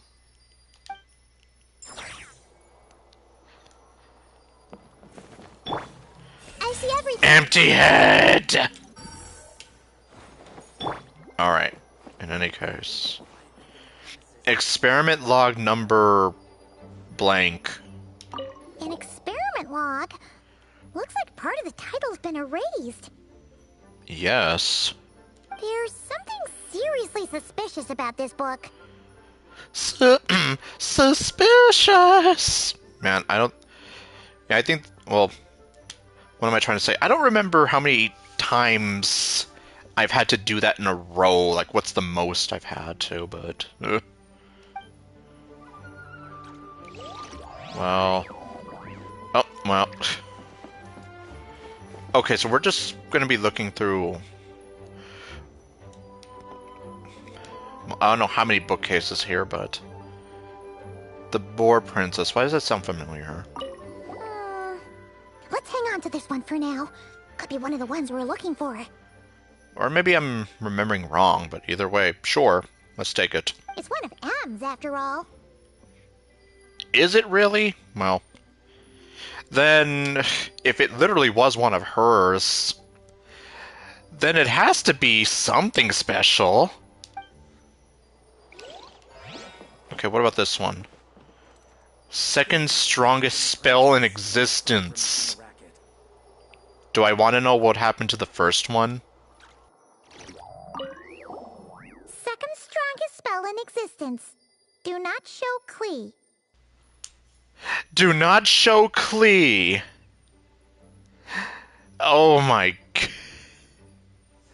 You're gonna have her blow up everything, aren't you? Wait, there's actually a book like that right here in the Mondstadt library? That title's just gonna make people even more curious. And the worst part is, like, if, well, okay, I don't know if Klee would be old enough to read the book, but, like, hypothetically, if she is, it's like, congratulations! You just have the you have the instrument of our destruction right in front of us. Huh.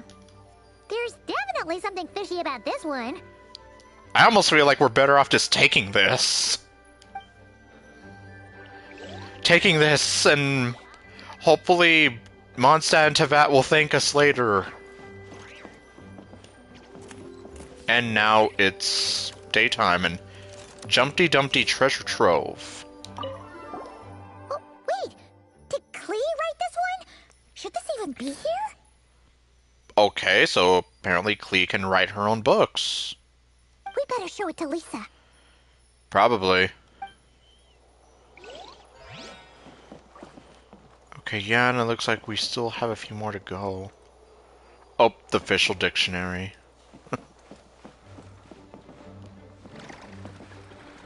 Oh, here we go.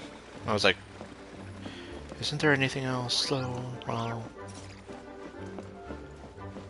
I guess I'll just take a brief look around. Otherwise, I'll go back up there. Leave no stone unturned, as they say.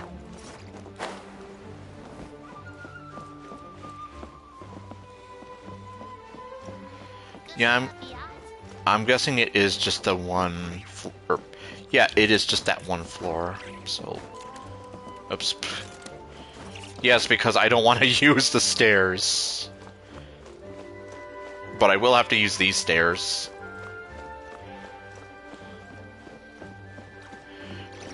Alright, so it was over here. Kinda looks like a poetry collection. But why is part of the title missing? Okay, yeah, unfortunately I kind of pressed that one a bit too fast. Let's see what Lisa makes of it. Well, that... I don't see any other, like, flashing arrows anywhere.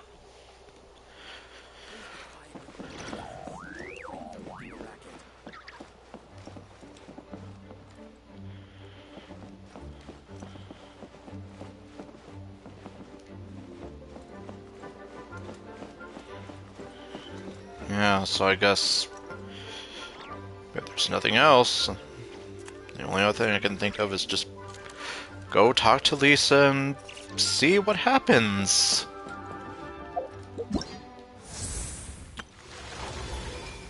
Okay, yep, here it is, and well...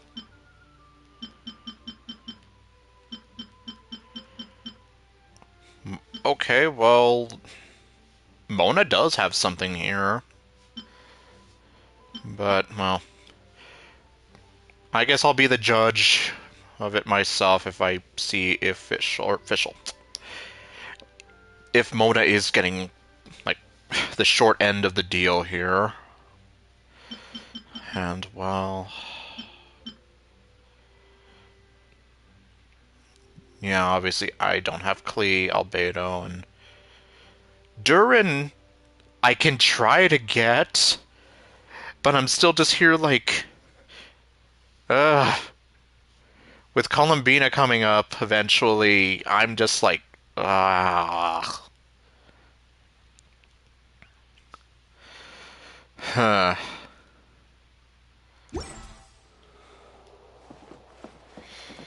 Well...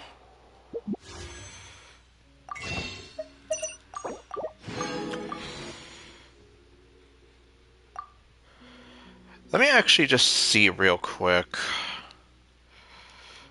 How many wishes ago was that? Okay, we have 5, 10... Okay, yeah, I got Yehoda. 15, 20... Oh. Okay, 15 wishes ago is when I got Nefer. So I would technically be going into this with 15 already factored in. Huh. Yeah, I'm just almost here like... It is very, very tempting. And I mean very, very tempting. Hmm. Yeah, I'm just here like, my god, I don't know.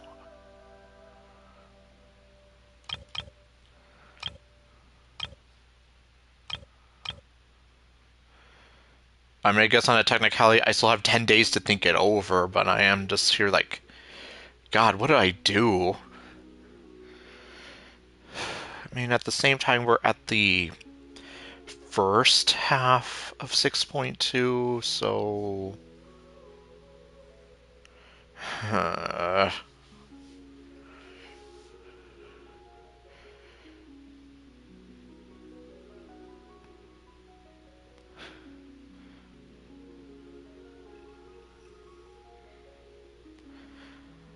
Yeah, the only thing I could say is I would have to get, like, stupidly lucky to a point where it doesn't put me in a bad spot and I can kind of recoup my losses.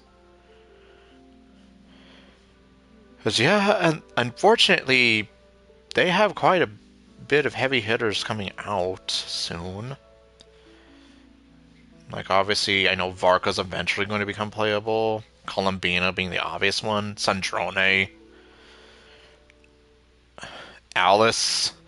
I'm still kind of waiting to see how that's gonna work.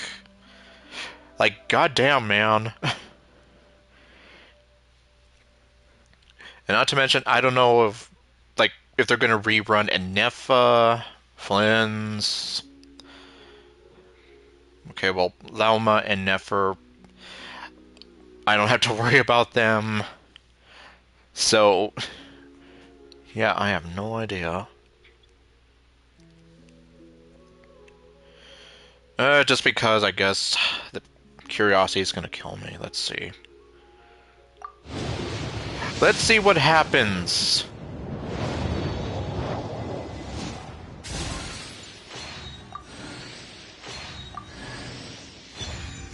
Grumpy.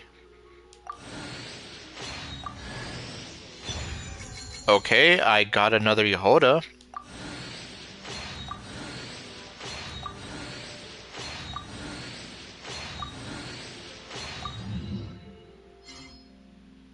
Yeah, I was almost here like, yeah, didn't I get all of her constellations?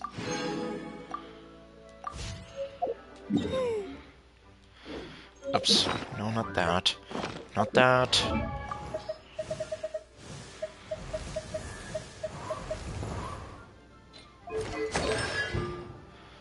One more flask.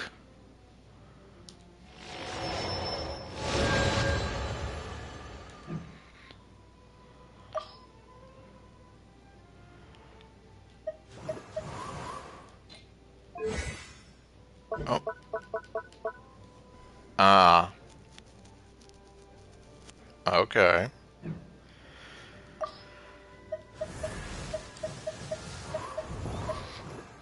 Okay. Official and... Okay, well, Bennett is probably just reminding me, like, hey, you can put him to Constellation 6, but I don't want to.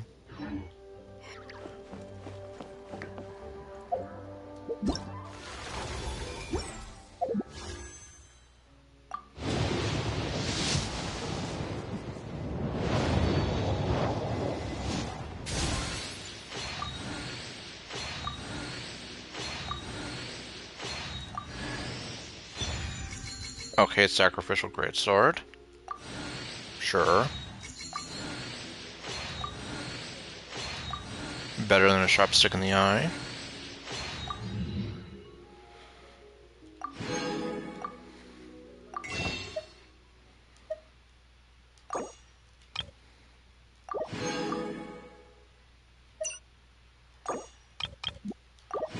And I can at least grab these while I'm at it. I keep doing that. Well, hold on.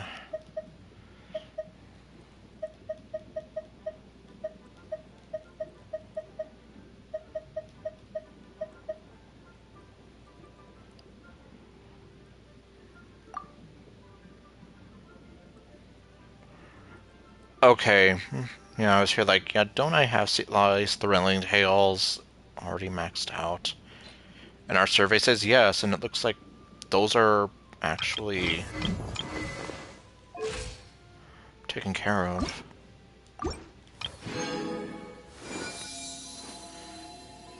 Okay, I have Llama's card thingy now.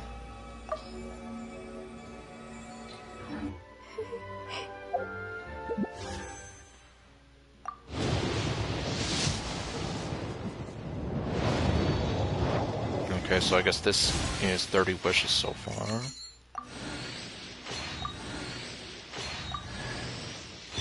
Hey, look, another Bennett constellation that I'm not going to use.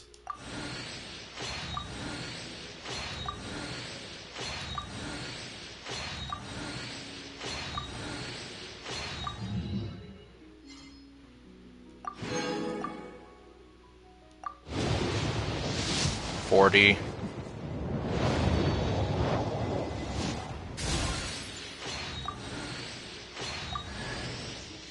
Grumpy.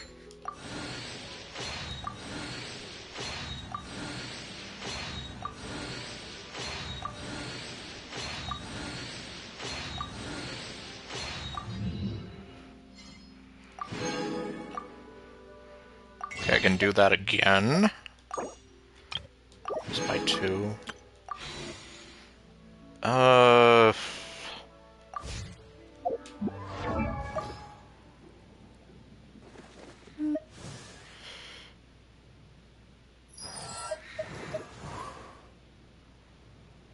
Uh...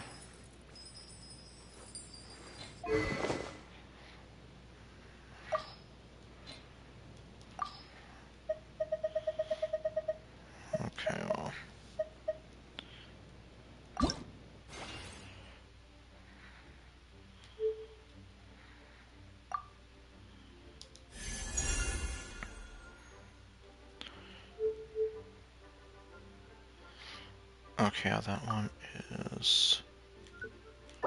Okay, yeah, lock it. Because you never know.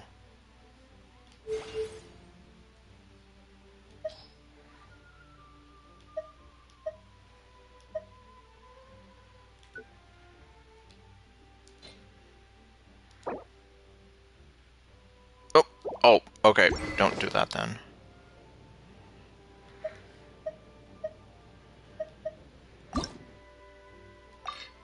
Oh, no, don't do that either.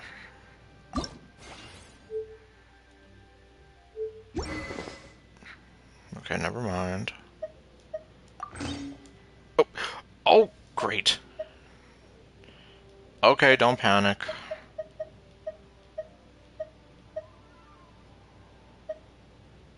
I just... Okay, there it is. Did not mean to do that.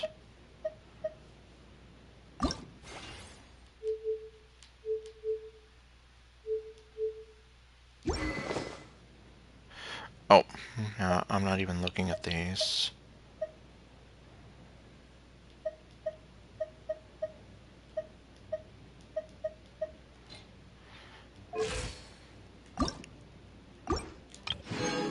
Ah, yes. I'll grab that one as well.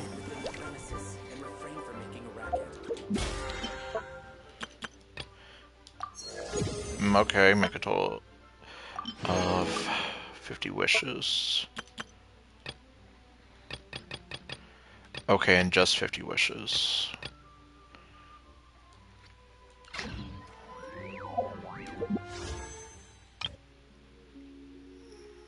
I can make some of these wishes too.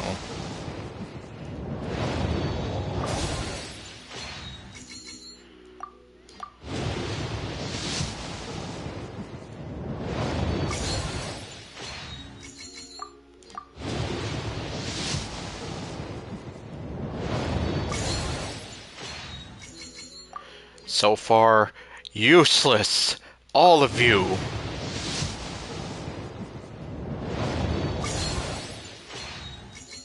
Useless!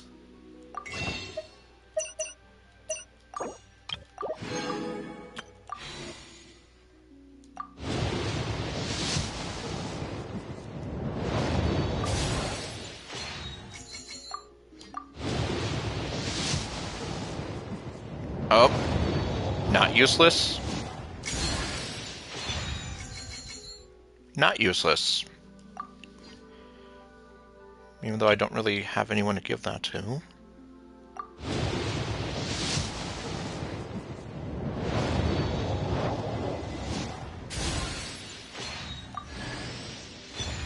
Favonius Sword, okay. Definitely not useless. Thrilling Tales.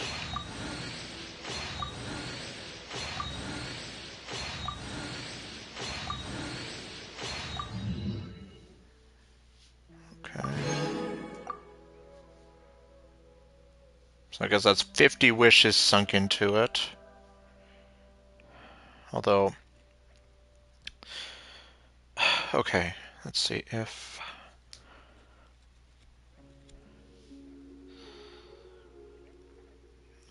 If I started off with 119 and then, I guess, trying to factor in some of the ones I bought, that would give a... Okay, I bought 2, so I guess 123. So that means I sunk in 50 wishes so far, plus the 15. So that puts me at 65.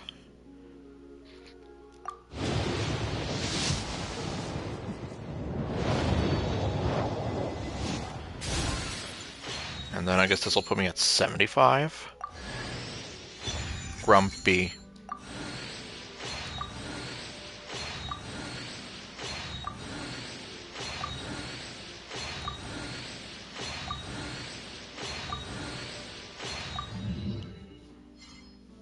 Okay.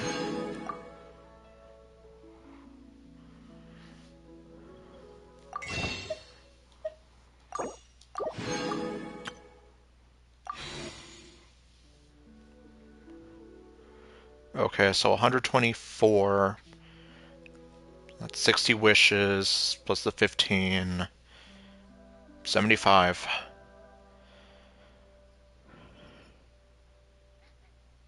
Well, another round would put me at 85.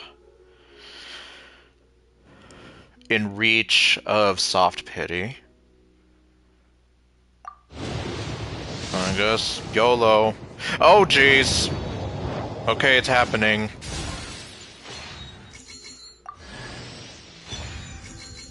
Hi, Yehoda. It's been a long time. I'm Durin. Everyone used to call me Mini Durin, but as you can see, I'm not really Mini anymore. Do you find my appearance strange? To tell you the truth, it's still a little strange to me. I have so much to learn. I hope you don't mind if I ask you for help. Okay, well, mission accomplished. And no, I don't find your appearance strange, although it did take some getting used to.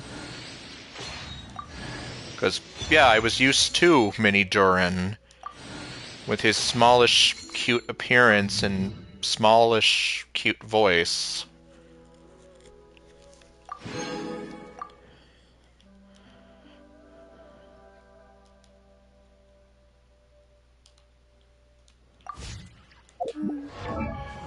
Okay, well, I have him now. Let me see. Well, first off, Yehoda.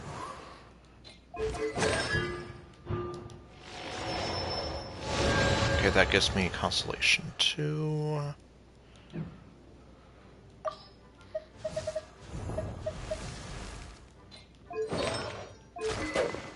Yeah, this is definitely going to take some getting used to. Let's see, what does he need? Well.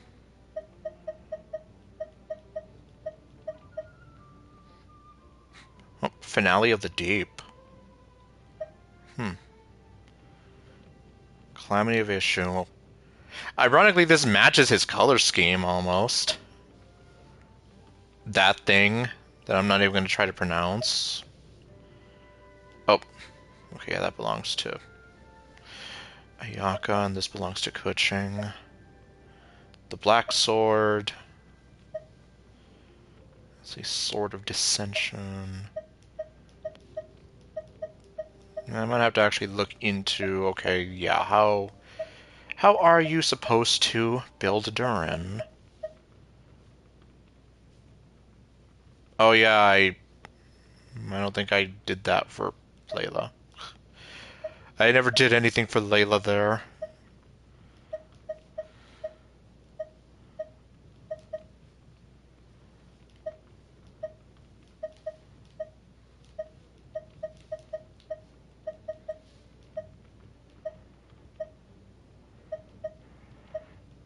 I'm just here like, well, because if crit damage is what he needs most, I don't exactly have, well, any 4-star weapons available that could do that. Not unless I wanted to literally get the Black Sword, which admittedly does not look bad with him. But I'm not going to worry about that too much right now. Especially since it's like, yeah, I don't know what would be the best for him.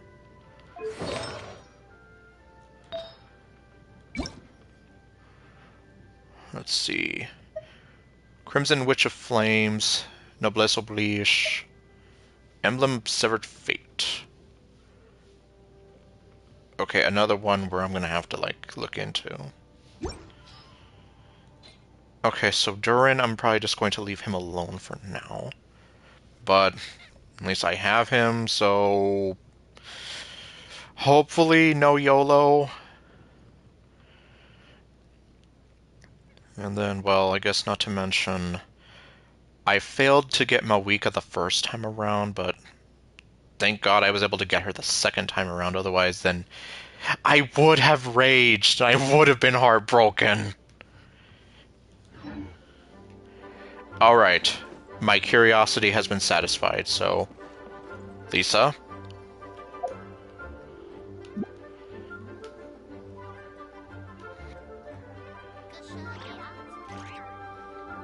Yeah, she definitely seems happy.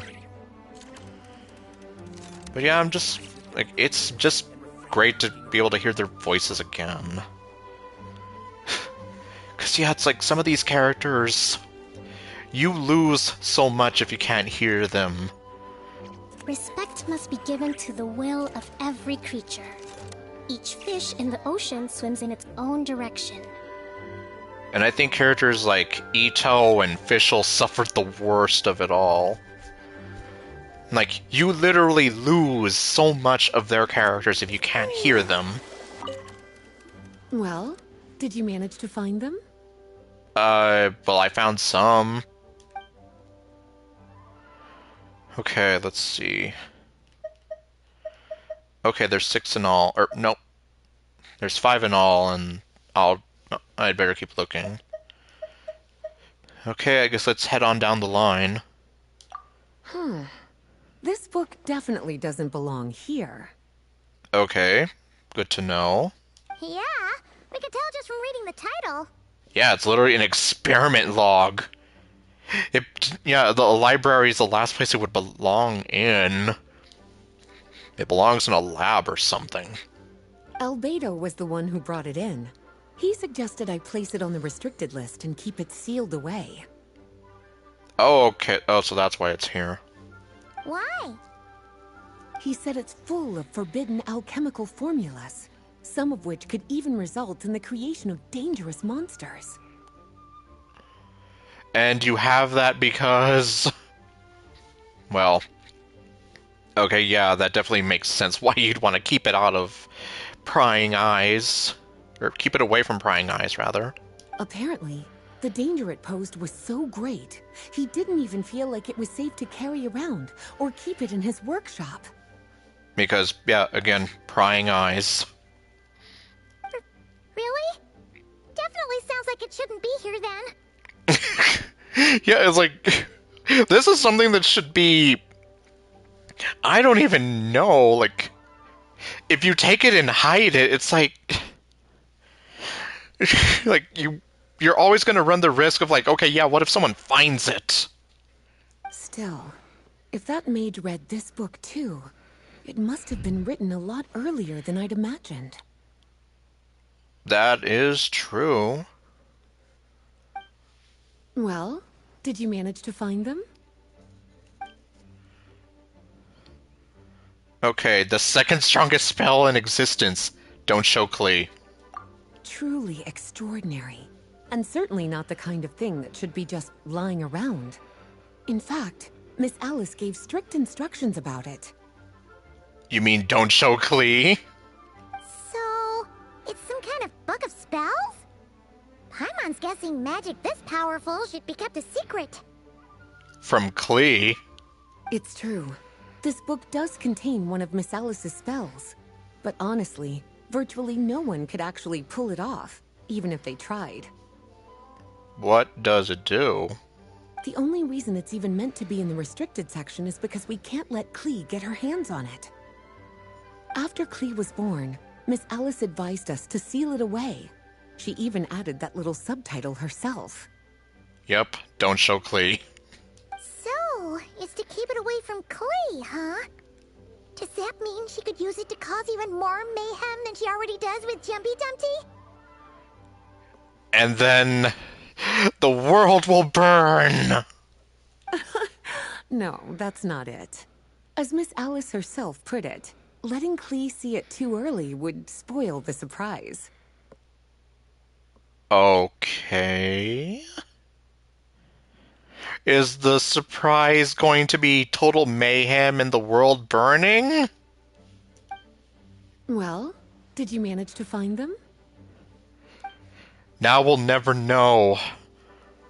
Okay, the something verses. Yes, this is a restricted book, all right. It certainly isn't supposed to be here. Huh. But it looks like a regular poetry collection. How did it end up being classified as a restricted book? Because the poems are evil, I don't know. The issue lies with one of the poems inside. You've heard of the great battle that took place on Dragonspine, yes? Somewhat. 500 years ago, during the cataclysm in Conria, an evil dragon descended upon Mondstadt. A fierce battle with Dvalin ensued, but in the end, the evil dragon fell, and Dragonspine became its resting place. Which was the first Dvalin. No. The first Durin that fell at the hands of Dvalin. We're talking about Durin. The Durin of Dragonspine. Yes. Well, the poem in question turns the whole battle into a dance, with the evil dragon recast as an innocent child who came here in search of friends. Well, that definitely would put a different spin on things. But given all the suffering experienced at the claws of that dragon, how could the people of Mondstadt accept such a retelling? Yeah, I would imagine they'd look at this and be like, who in their right mind did this, and where can we find them so we can teach them a lesson or something? Like, yeah, this would definitely make a bunch of people upset. Bards are often accused of inventing history or distorting the truth in their ballads, but this one hit a bit too close to home. And since the knights back then were unable to track down the author, they decided to ban the entire collection, blot out the title, and seal it away for good. Which is what we have here. So the version in the poem, it was all a lie? Lies and deception. I'm afraid that question is something only the dragon himself could answer. And, well, he's kind of gone. Oh. Well, would you look at that? Seems like these are the little troublemakers you're after. And all three just so happen to be forbidden texts. What kind of story requires reference material like that, I wonder? Okay, well, I guess we won't know anything about the Boar Princess or the other one. Forbidden texts? You know, the first time you mentioned that the library had a restricted section, Paimon thought you were just trying to scare us. Are you saying it actually exists? Not really something you should be poking your little nose into, is it, cutie? Sorry. The less you know, Paimon, the better. Seeing as it was Miss Alice who asked you to look for these books, I won't question the matter. But they'll need to be sealed away again once you're done, so don't forget to return them. Okay. Don't worry, Miss Lisa. I won't forget. Well then, that's all from me. After all that hard work, I think I've earned myself a nice cup of tea. Alright, we've gathered all the reference books. What's next? We read them and hope that we don't go insane.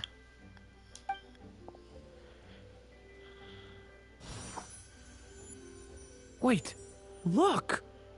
Oh?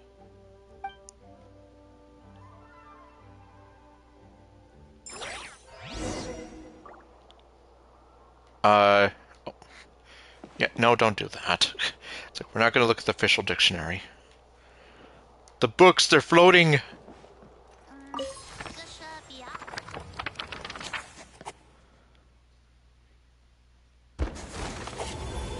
The seed of the story's a lie? Long, long ago, an evil dragon descended upon the human world, bringing terrible calamity in its wake.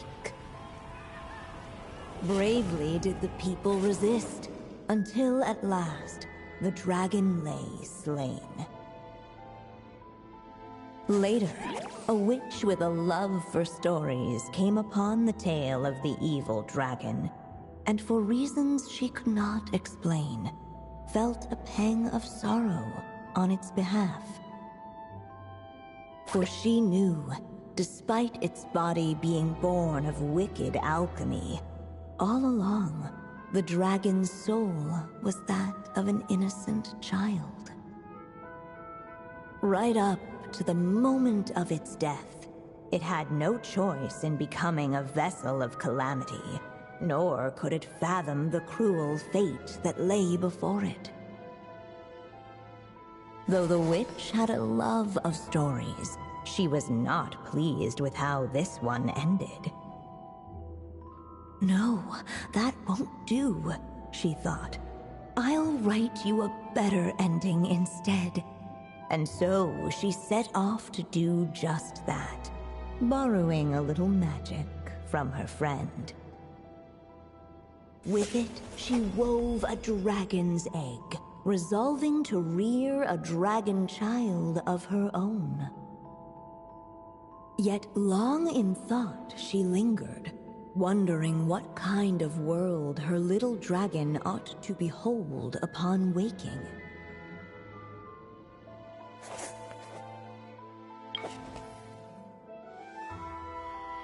What should be used to adorn this cradle? Oh, great, Well, I guess while I tried to decide, I think we know who the author of that poem was now. So M would probably be the one that the people would want to chase out, angry mob style. Trace of partial splendor, wisp of woodland air. I don't know. At last, she made her mind up, adorning the cradle with a trace of palatial splendor. Then, she quietly waited for the egg to hatch.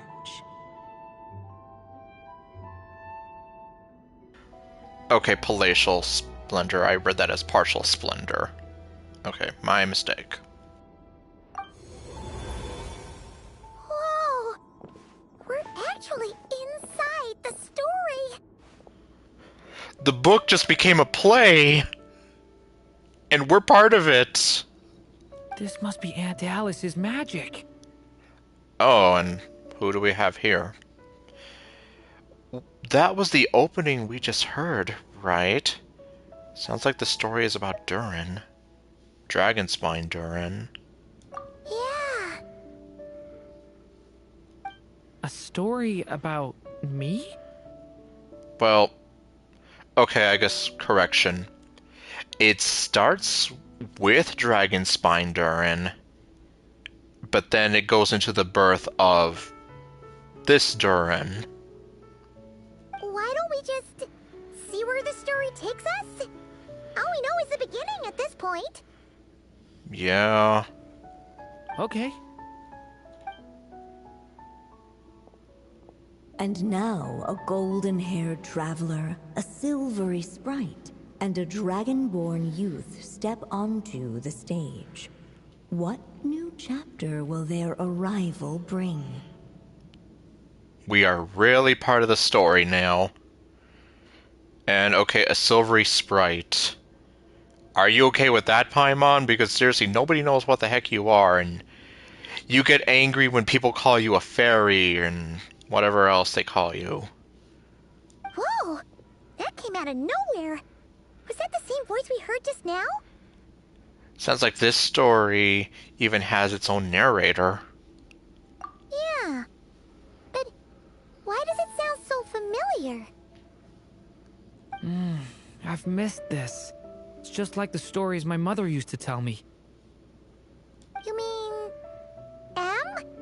She used to tell you stories? Yeah, she loved it. Back when she was still alive. Sorry, we should focus on what we're here to do. So, now that we're in the story, what's next? The dragon youth wondered aloud. Yet all he could do was wait for the story to unfold. Of course, There's something to be said for helping it along. Perhaps a little exploration could prove fruitful. All right, my specialty. Oh, is that a hint? Let's follow her suggestion for now. Yeah, I agree. I agree with the fish thing. Okay, no.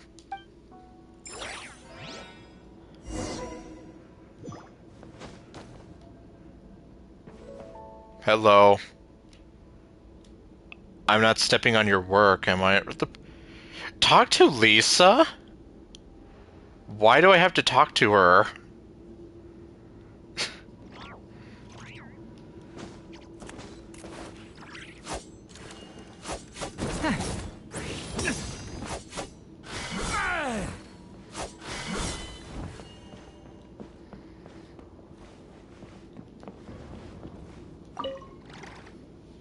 Look at all these books.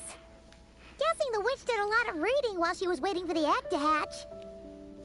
I mean, she probably had a lot of time on her hands. It just so happened a dragon egg wasn't the only thing she was incubating here. No?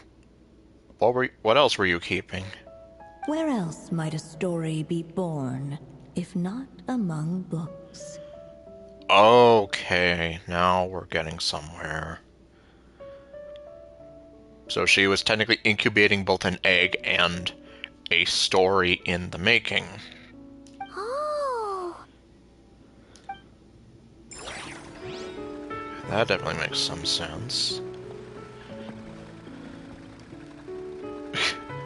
Durin's just looking.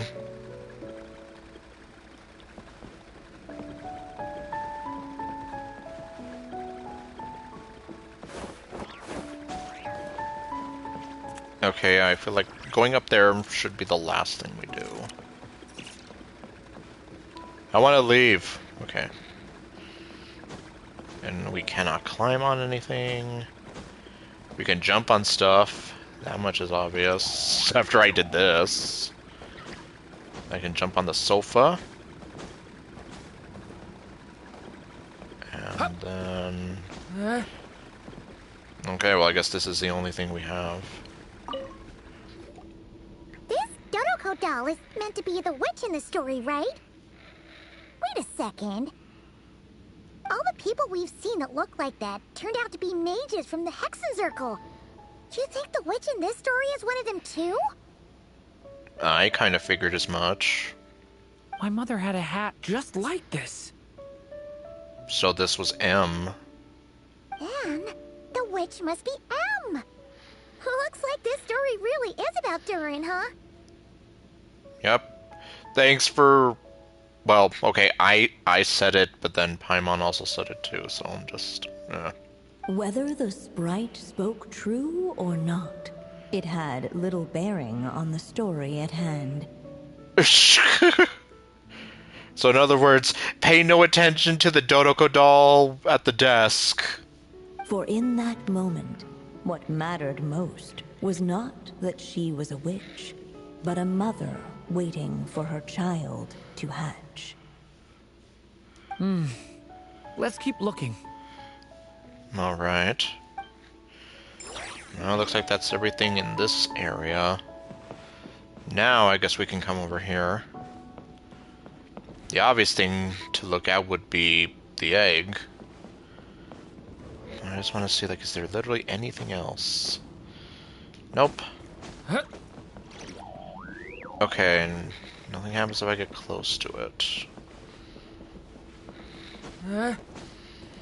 And there's nothing here except an invisible wall and disappointment. Okay, so then let's observe the egg. This must be the dragon egg, right?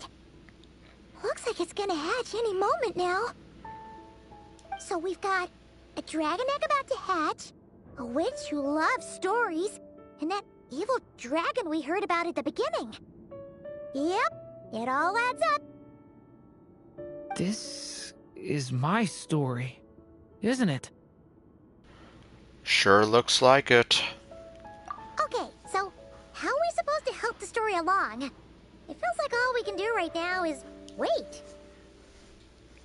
Yeah, unless there's something we can do to either speed up time or wait it out. Apparently, it hadn't dawned on the group to look for a way to help the egg hatch faster. Well, how would I have known to do that? Jeez. Cut me some slacks. Oh, right! We're at the point in the story where we're waiting for the baby dragon to hatch. So that has to happen before the story can continue. And how do we do that? With the flames at his command, perhaps the dragon youth might be able to provide the egg with sufficient warmth. Just so long as he doesn't cook the egg. What?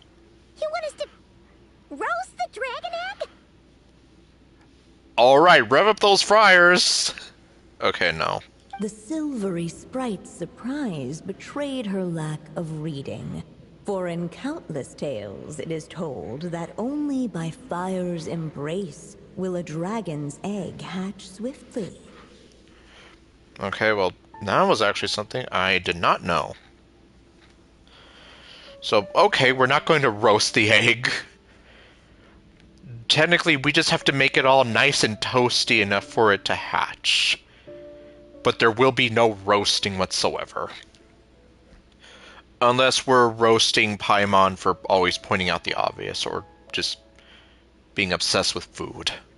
Huh, you kinda have a point there. She was probably gonna call, well, yeah, basically tell her off before she's like, oh, actually, yeah. Wanna give it a try, Durin? Okay, I'll see what I can do.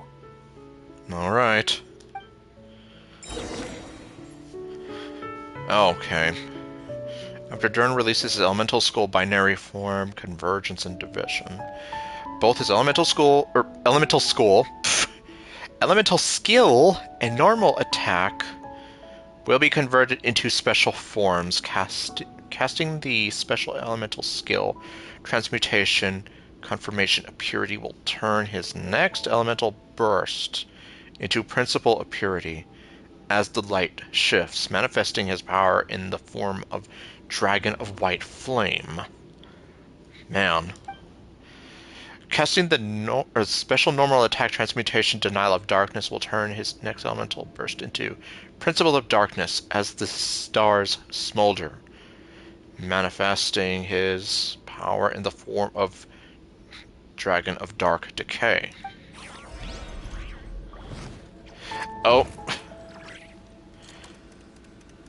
So, -1 ink.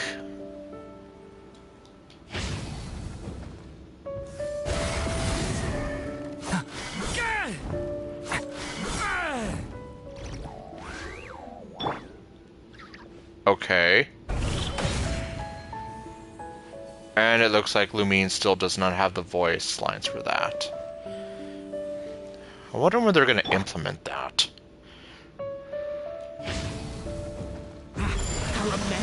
For the end!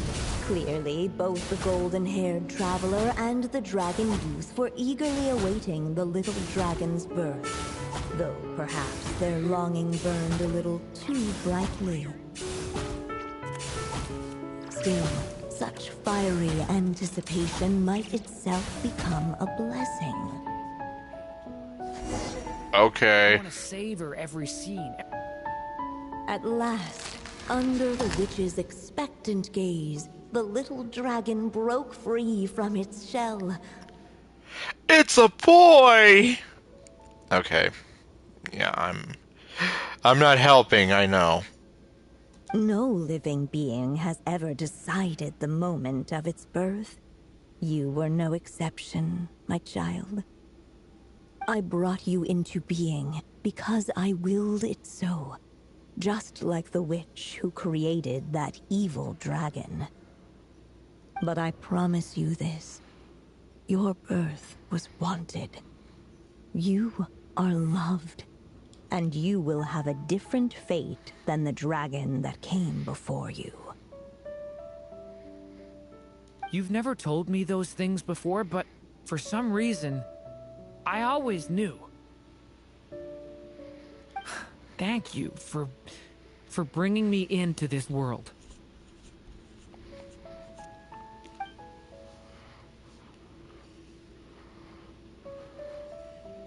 The waiting witch did not feel lonely, for she had 3 visitors by her side.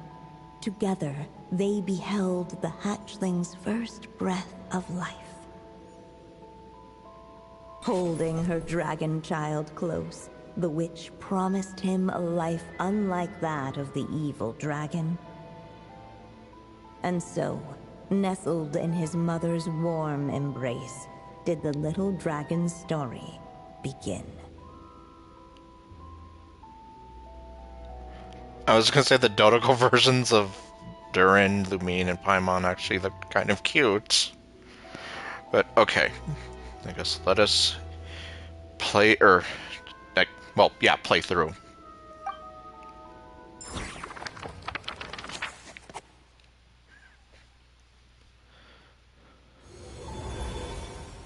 Oh? Wait, isn't this Mondstadt? Looks like we're back in the real world. Are we? Looks like there's more written on the page now and less ink left than before. So, does that mean we've completed this chapter? Well, it is possible. So it is Durin's story after all. Or at least a window into his past. Yeah, but why does M seem to think that the story isn't finished yet? Because Durin's story has just begun? Or rather, Durin's story isn't over yet. If we're looking at it in the literal sense. Because he's literally right next to us, and there's still a lot to be done. Durin broke free from the curse, came into this world with a new body, and even made a bunch of new friends. That already sounds like a happy ending to Paimon. Well, yeah, but like I said, technically there's more beyond that. Maybe there'll be some clues in the following chapters. True. Everything's always so mysterious with these mages. Guess all we can do is wait for more clues. Huh. Although, what happened to the books we had before? You know, the ones that Lisa wanted us to return.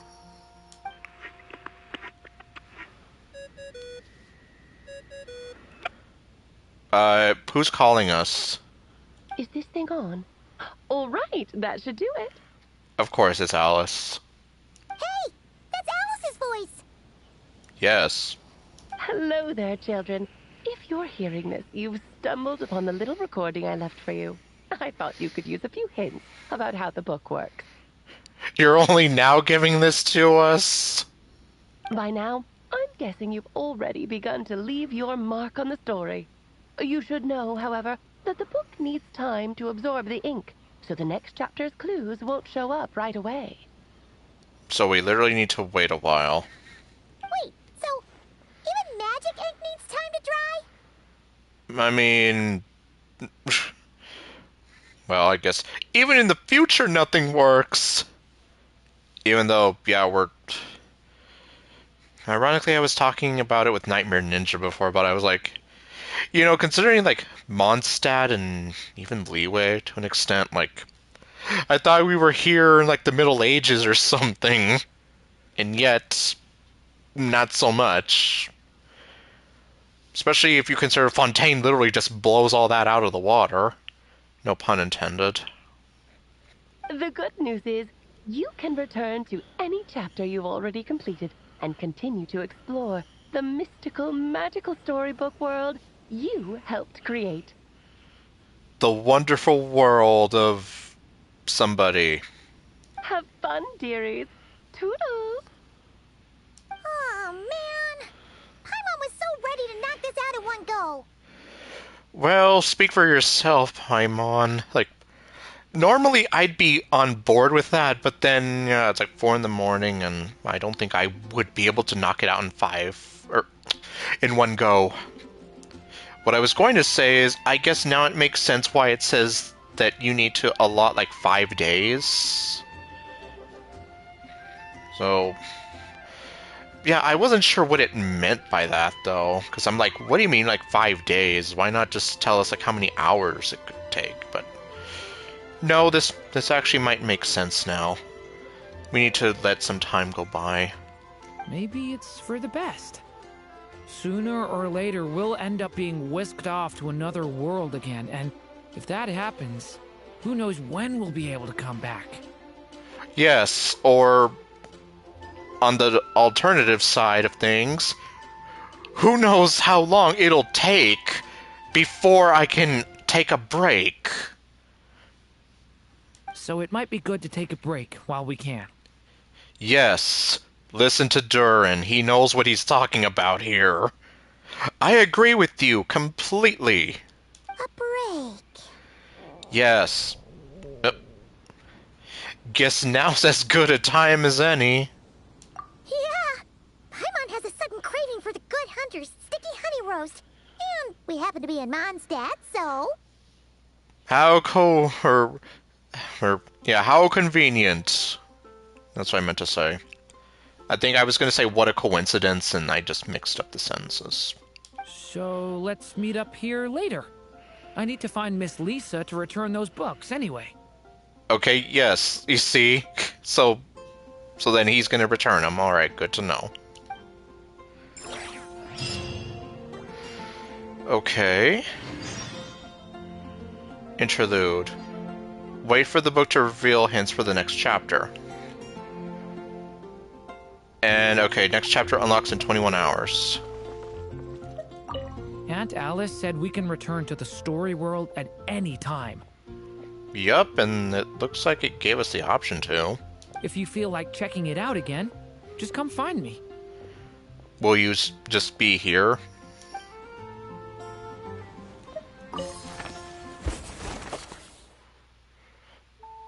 Okay, well...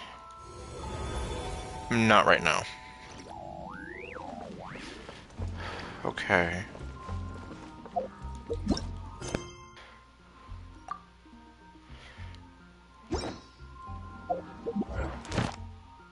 Okay, I already took care of that.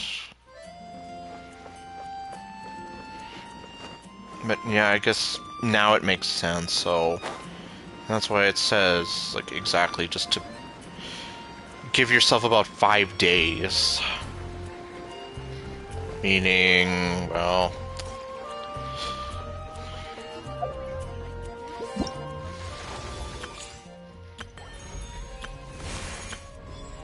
yep, I still haven't done any of this.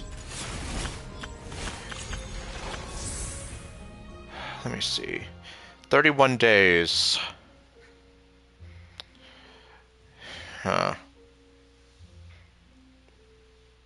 Please plan your time accordingly. I'm trying to think, like... no, I think I probably might have to try doing, like, multiple streams. Because I'm like, if I'm trying to space it out by, like, 5 weeks or whatever, yeah, that's not going to get done in time. Okay, well, fair enough, I suppose. To survive hardship, you must prepare for hardship. Hup.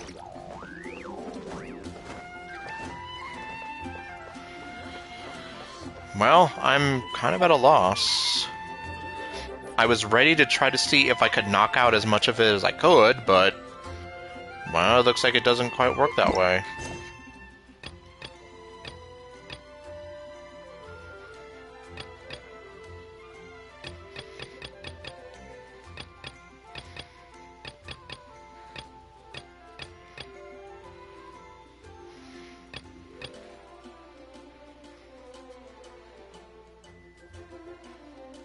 Oh yeah, that thing.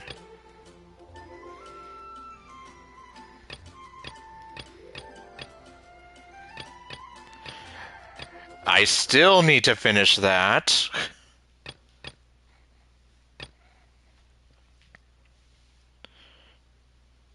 Wait. Talk to Lisa. Now that Lisa's commission is completed, you better ask her for your payment. Okay. Well. Oh. Oops. Okay, I literally could have just... Well, I didn't realize where I was, did I? Well, no harm, no foul.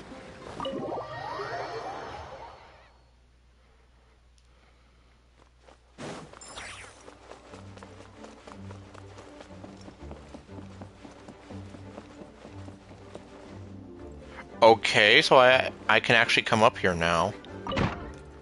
Let's move up, huh? And I can mess with Albedo's lab.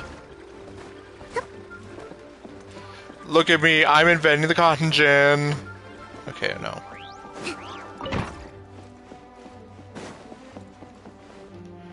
Okay, you can't open that.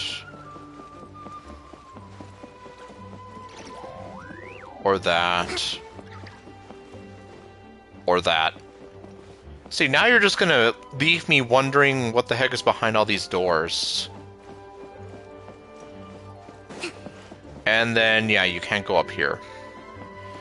Well, I guess... Progress! It took about 5 years or so, but we were finally able to make it past these stairs.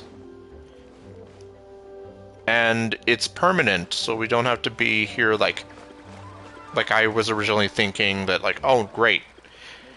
We're only able to come up here for a temporary time, aren't we? Nope. It's like they actually gave it to us. Let me in.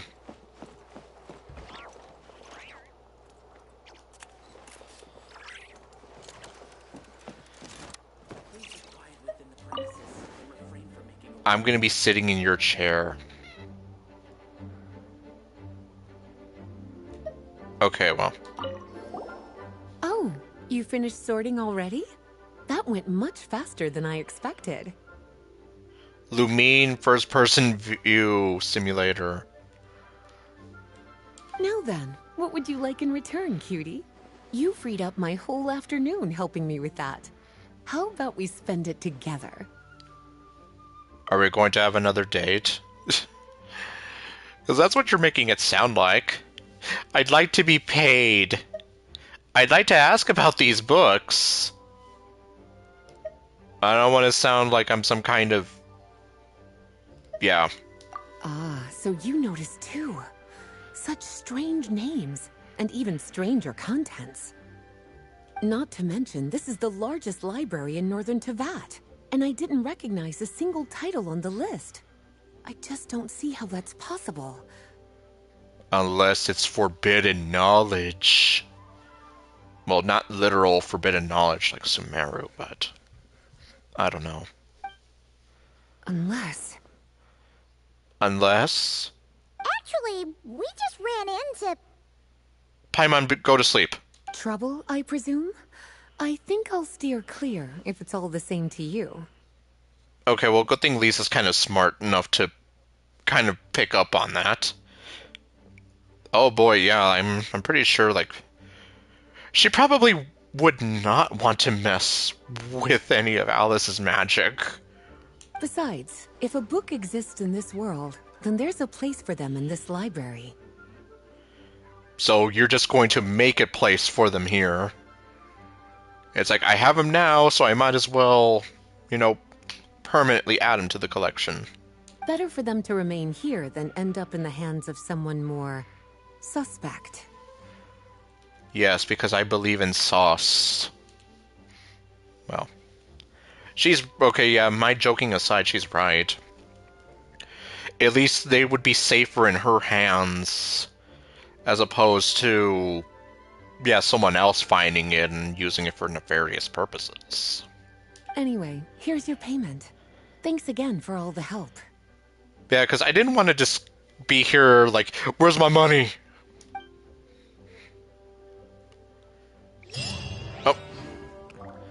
And now she's gone. She's gone and I'm never gonna see her again.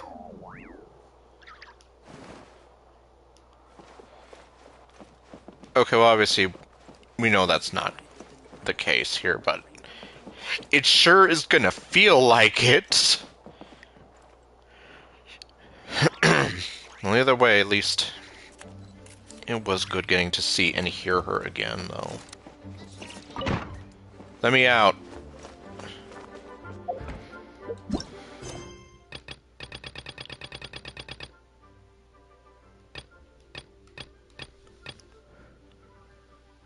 Huh. Complete this quest to unlock Traveler's Tales Make-A-Wish. As in Make-A-Wish Foundation?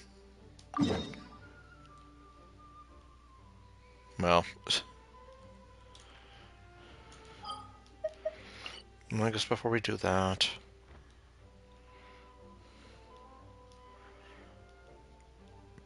There's also this new boss, which... Conveniently, I can go fight now. I have enough resin. But, okay, before we do that, let's actually take care of this. Go to the Chromekake workshop here and... Or craft shop, rather. Oh. No, don't... The marker's still over there.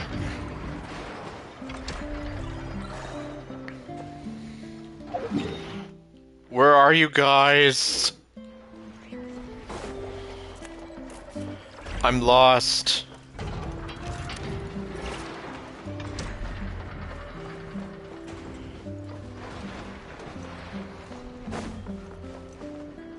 Okay, never mind. I found you.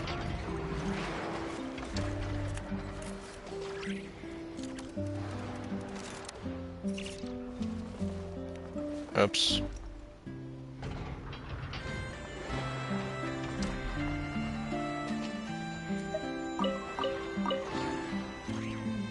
I just stole all the lacca berries from her. 3 more to go. Familiar presence detected nearby. Inefa? Hello, traveler. Are you picking lacca berries here? Because you're too late, I already picked them all. Yes. Aino enjoys eating crumbcakes made with fresher specimens. Makes sense. The fresher the better, I imagine. The ones at the marketplace today fell below her standards, and that is why I am presently here, carrying out orders to procure them. Yeah, because you don't know how long those have been sitting out there for. Are you alright? How's your humor module? Oh, we're still thinking about that? All of those weird jokes that she was making. Thank you for your concern. A few days ago, Aino adjusted my humor module, returning it to its original output. That was a cute little smile she had there. Ooh, so she's finally back to normal. Why did she undo the upgrade? Am I going to be playing with fire if I say this? Because my efficiency in generating jokes decreased significantly after my first few responses. It was taxing to generate more afterward, and any forced results lacked humor. Huh. According to Aino, it is because the creative logic of these jokes is overly chaotic, and my logic module cannot comprehend their creative principles. Therefore, I cannot produce content of substance. Oh. You can't have enough feeling in it. In order not to affect the logic module's operation, Aino decided to return the humor module's parameters back to normal levels. But if you enjoyed my sense of humor from before, Traveler, I can notify Aino. Nope, this is great. No upgrade, please. It's like, upgrade. Upgrade. Go back. I said go back. Do you not like these types of jokes? I know somebody who has that sense of humor. His jokes never, ever end. Yes. You might say that his jokes are the gift that keep on giving. Is that so? He must be someone of great skill. To think that he can generate consistently humorous jokes from such bizarre and chaotic creative principles. Yes, actually. I couldn't have said it better myself even if I had tried to. I will give him that. Like, he is able to, like, on the fly come up with these jokes. So, that does have to take some skill. Let's talk about Crumb-Cakes, please. Of course. If you wish to ask me about adding more sugar to crumb-cakes, my answer is this. Crumb-cake recipes include specific quantities of sugar to be added. Adding too much or too little will affect the taste of the finished product. But I stole some of the lacquerberries. Thank goodness. So, about lacquerberry Crumb-Cakes. Of course. I am scanning the area to determine if it is suitable for a cooking demonstration. The results are not favorable. Probably because I stole all the ones that were in front of you. Backup plan activated. I will also write down the recipe and give it to you. Looks like Anefa is really back to normal? Thank you? You're welcome. If you have time, remember to come visit. Okay. I mean, I'll try to. Even though it's like, yeah, I usually only do it whenever I see that there's a Traveler's Tale anecdote thingy here, but... Although my humor module has been restored to its original parameters, Aino has been researching the creative logic chain of these kinds of jokes. Should she manage to create a joke generation module, I will be able to continue telling jokes. Please look forward to this update, Traveler. Well, Lumine here being like, no more updates. Well, too late. Okay. Oh, she actually did give us the recipe. Alright. And now she's back to staring at this empty lacquerberry bush thing. According to my list, I need to gather 3 more lacquerberries. Which I stole. Until next time. Well, you're gonna be there for a while, Anefa. I'm gonna tell you that much.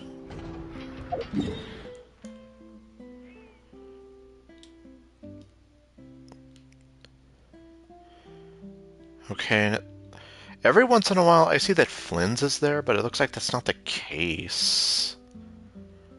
Which is why I'm just like, like if I could actually show that off. I mean, I can still just come here anyway.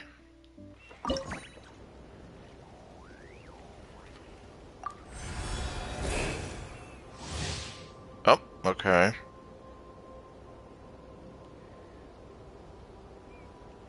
So you can display oculi and can display up to 10 treasures and relevant clues, including oculi at once.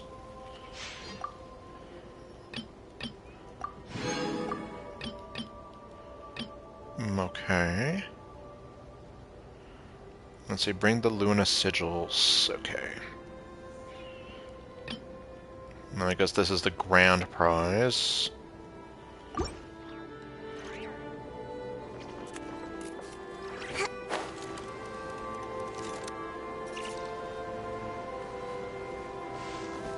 Okay, we have a little girl over there.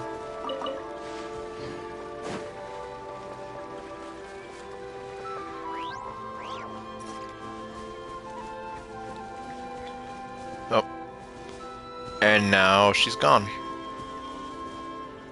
Okay, she came back, but I can't interact with her. Well, I guess if I had Flynn's, I probably could. But that is neither here nor there now.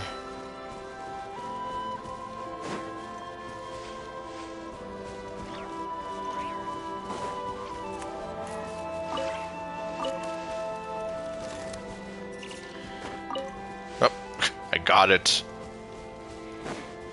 I'm gonna get you. Oh, I'm gonna get you, you flying tater tots. Okay, well, you win this one. The one that got away. Oh. Let's move out. Okay. Oh wow, they're all still here.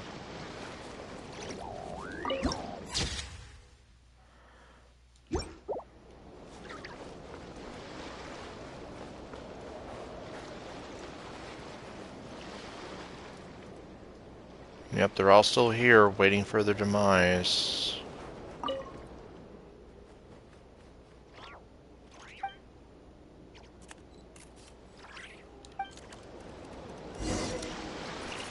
Up.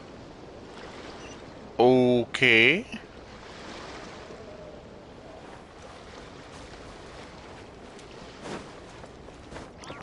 That's different. Or at least slightly unexpected.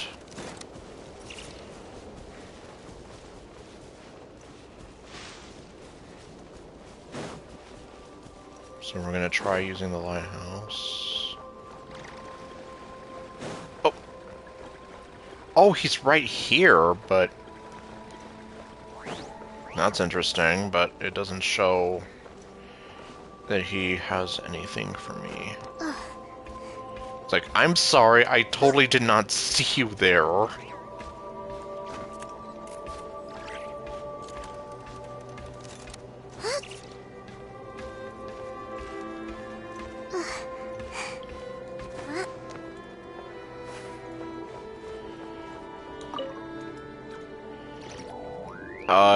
Oh, jeez. Where was I supposed to guide him?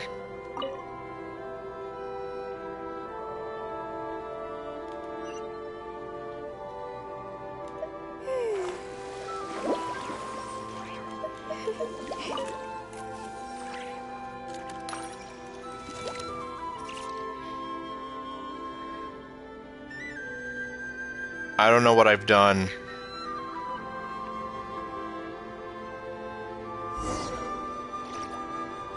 Did it actually work?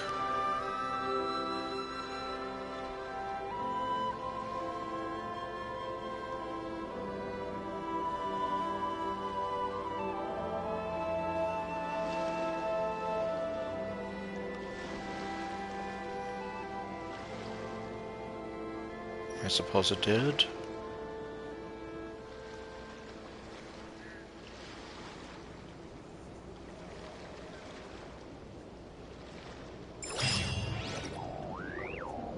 Okay, well, that's taken care of.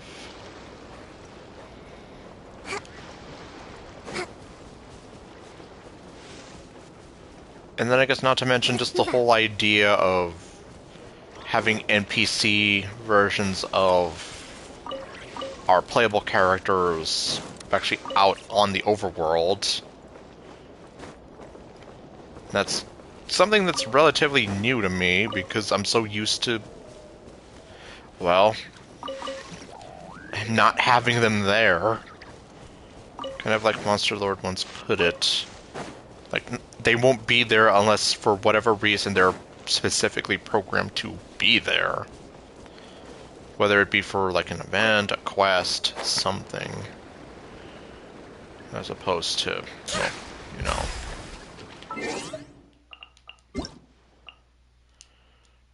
Okay, I forgot about that.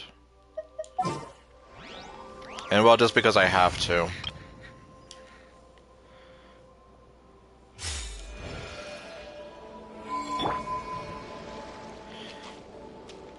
Is it exquisite?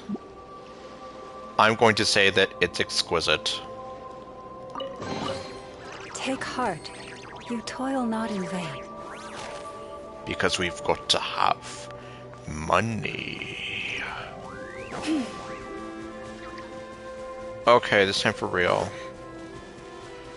Yeah, I didn't even realize that there was a treasure chest back there, but...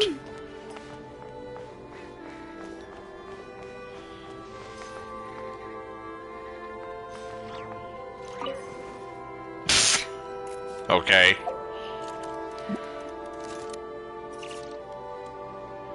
For all you shippers that want them together, it's like, yeah, here you go.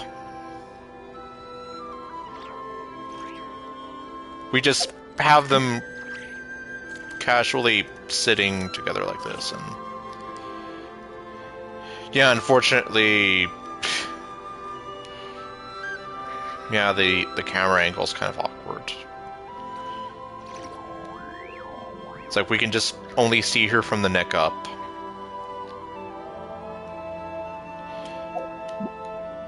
Of course, I zoom out a little bit and better. Another 3 reports finished. Time for a breath of fresh air. Do they make you write reports in the Adventurers Guild too? Not very often, or yeah, every day. You know what? Why not? Alas, then we share the same misfortune. Yes, so let us commiserate in this misfortune together. I have never been able to get used to the endless cycle of report after report. I dare say we had no such custom in the Nod Cry of old. Oh, okay. Of course, I understand why they are important, but this process of repeatedly describing in laborious detail things that could easily be summarized in a single sentence, it is exhausting. Yes, it is. It's like, why make something so simple just overly complicated? The mere thought of the outstanding reports I have yet to finish is simply... No, I mustn't. These things are necessary. I should focus on that. A dutiful Ratnik must write his reports. A little longer here, and then I'll get back to it. Oops, I don't know if I accidentally interrupted him there.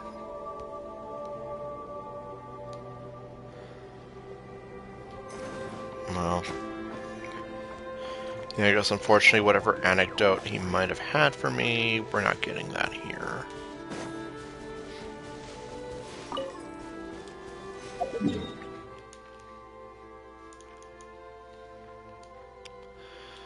And then it looks like we don't exactly have any other anecdotes right now.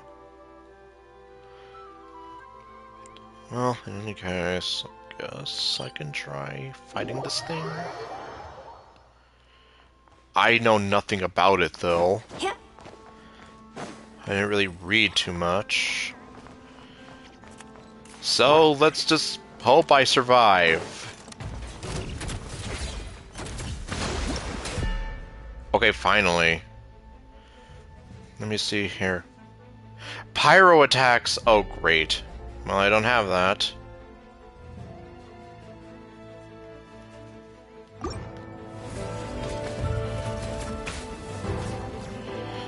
It's gonna try to kill me, isn't it? I'm not here right now.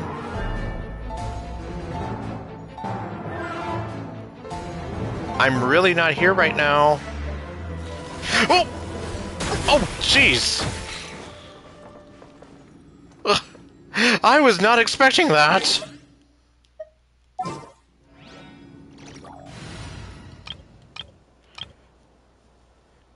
Okay, I'm gonna hope that this might work.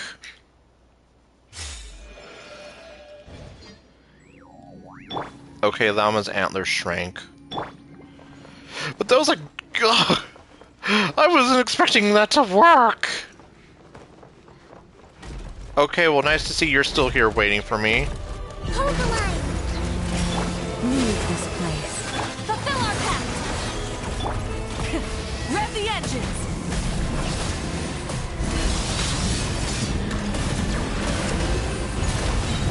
Rev from the sky!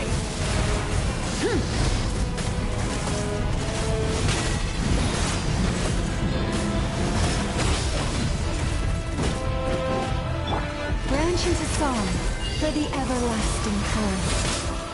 Allow me! Show no mercy! You two! Time to end them!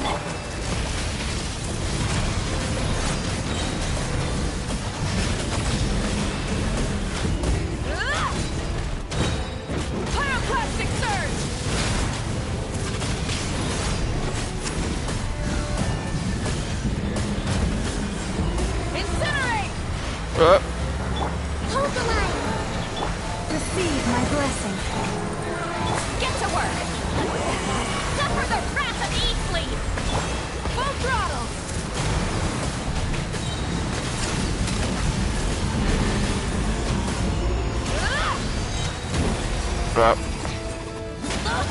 Oh! Is this our fate?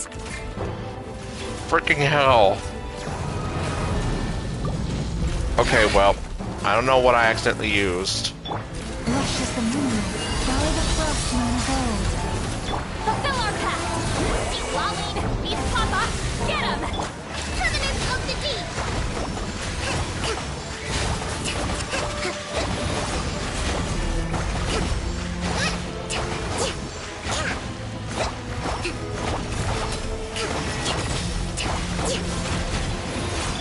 Branch into song.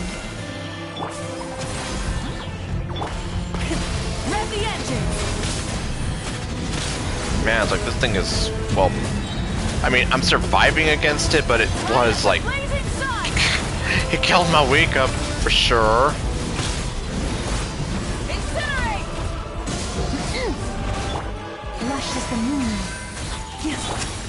Let's move out. With one heart, we pray. Get to work! Suffer the wrath of Eastleaf!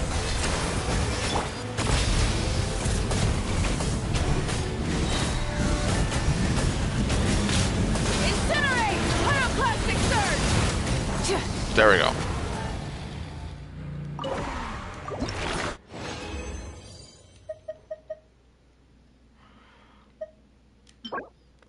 Okay, cyclic military Kavaki core. That's quite a mouthful.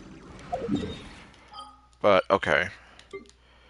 I'm gonna go on a limb and say that, considering this was introduced the same time as Durin, that he needs this.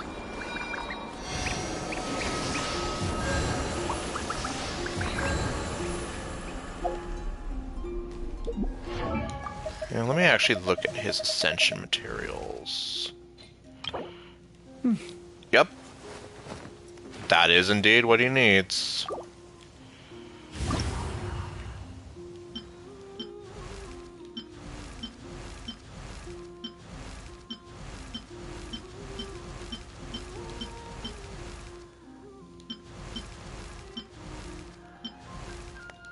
Okay, there are some subtle differences there. I'm like, wait, what's the difference? It's like, okay, yeah, I can kind of see it now.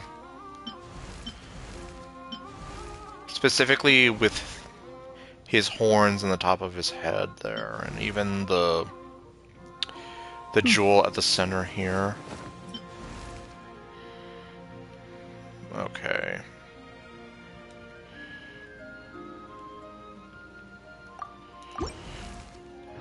Interesting. Birds.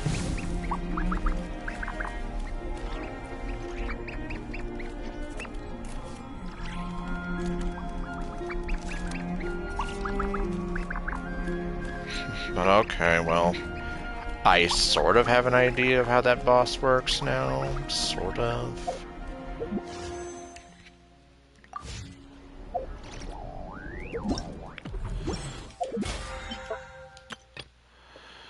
Okay, and yeah, that counts as my, well, one of the bosses for this week. I just need to do that 7 more times.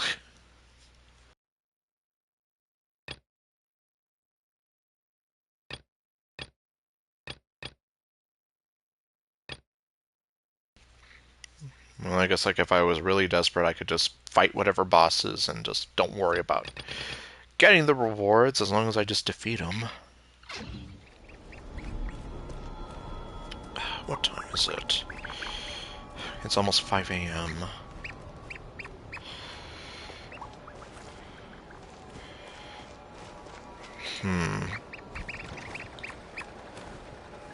Okay, I guess since... I'm trying to think it over.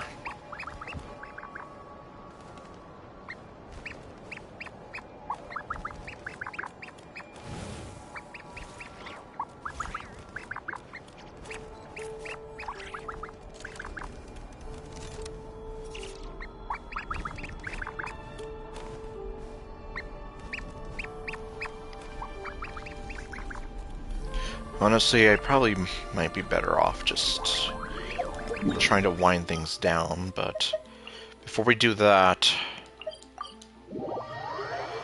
we have some stuff with the teapot to take care of. Specifically, This realm. as you can see, Lauma is fully maxed out, and looks like Shilonen is going to be on her way out too. If you ever. So, I'm gonna go ahead and let's get some of that out of the way.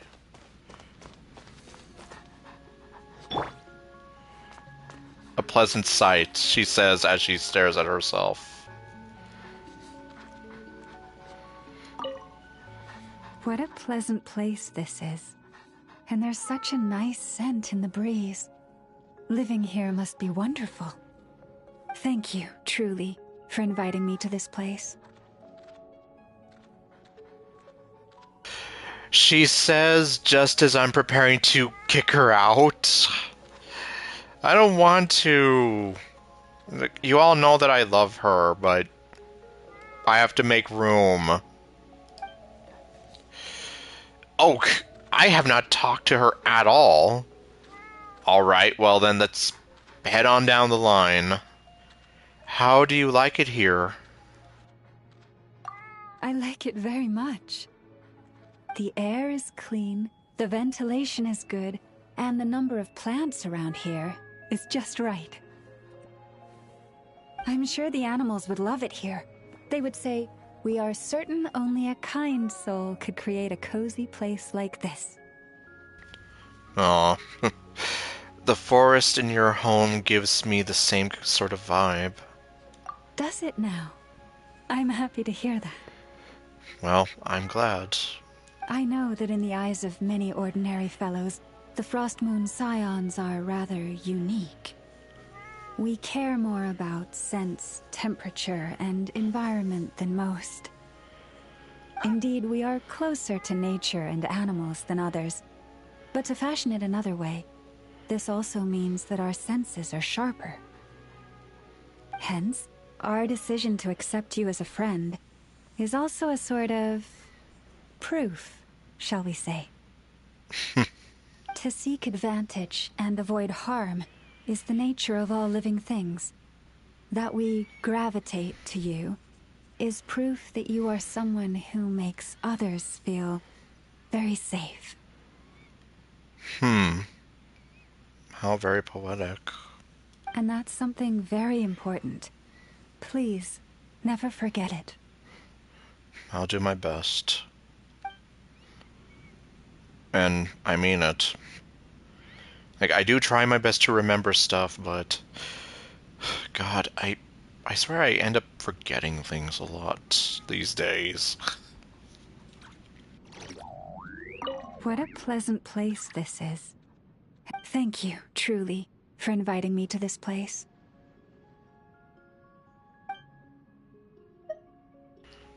Would you like to have a chat with me? Of course. Would you like me to think of a topic? I wonder what she'll come up with. However, I am not exactly the sort of person that can carry a conversation. I believe that much about myself.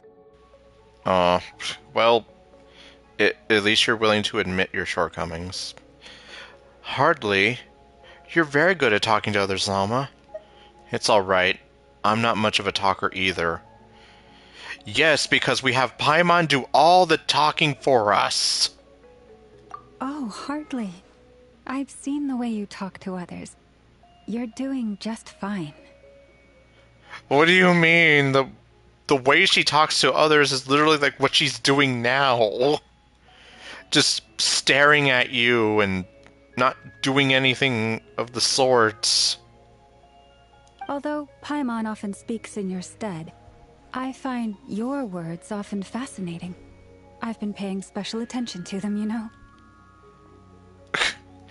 And you should, because Lumine hardly ever gets a chance to speak her mind, and, like, well, I guess the Traveler in general, like, I imagine that would go for Ether as well, so I'm just like, let them speak their minds. Versus, like, Kalis and Stell and Star Rail, where they do get to talk more, and we even have, like, some freaking hilarious moments with them. Like, obviously, the whole Paperfold University thing with the Slumber Nana Monkey saga, as I'm going to call it. We got some comedy gold in there, like, making them swear, and as I viewed some of the YouTube videos, like, hearing Stell say that she's going to banab you upside down. Like, damn.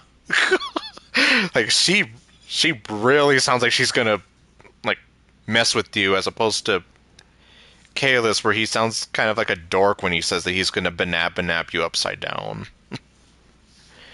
But you see, it's like, it gives them character. Which is especially why I find it weird how now we have to get used to a different set of VAs for them in the English version of the game. Because it's like, I just got so used to that. And now I have to get used to new people, which, nothing against them, obviously. Like, I imagine they're doing a good job as best as they can. It's just, it gives them a whole new feel. I don't know how to explain it, but, like, as opposed to Lumine and what little I've heard of Aether, like, you don't really get a whole lot of, like, who their characters are, unless you're either looking at the sibling that is with the Abyss, or the very few times they ever let Lumine talk, or, well, the Traveler. And especially now in the Nodcry chapter, it seems like they're making her talk more, which, it's like, yes, what you're doing here, keep giving this to us. Do not stop. Please. Now that we're on the subject, I suppose I would like to become a more proficient communicator. You can always learn from your friends. Ah, yes. Miss Nefer, Mr. Varka, and Mr. Flint's come to mind. Okay, well, at least she considers Flynn's a friend. Because I'm remembering that, well, I probably should look at, like, some of her voice dialogue, or her little dialogues, but yeah, apparently how Flynn's, when talking about Lama, he sounds like someone who's, like, deeply in love with how beautiful and majestic she is. Versus, on the flip side, Lama sounds like she's kind of here like, I should be careful around him. Or so I've been told. And the fact that I'm going off of what I've been told, well, that already tells you enough. I should at least preview it myself. They are all clever and wise individuals. Having come from different backgrounds, their ways of speech also differ. Yes, indeed. And that kind of goes back to what I was saying, like, however long ago, that everyone brings something different to the table. Their experiences, their memories, their culture, all of that.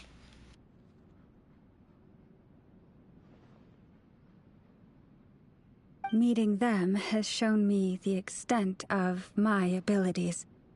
I still have much to learn.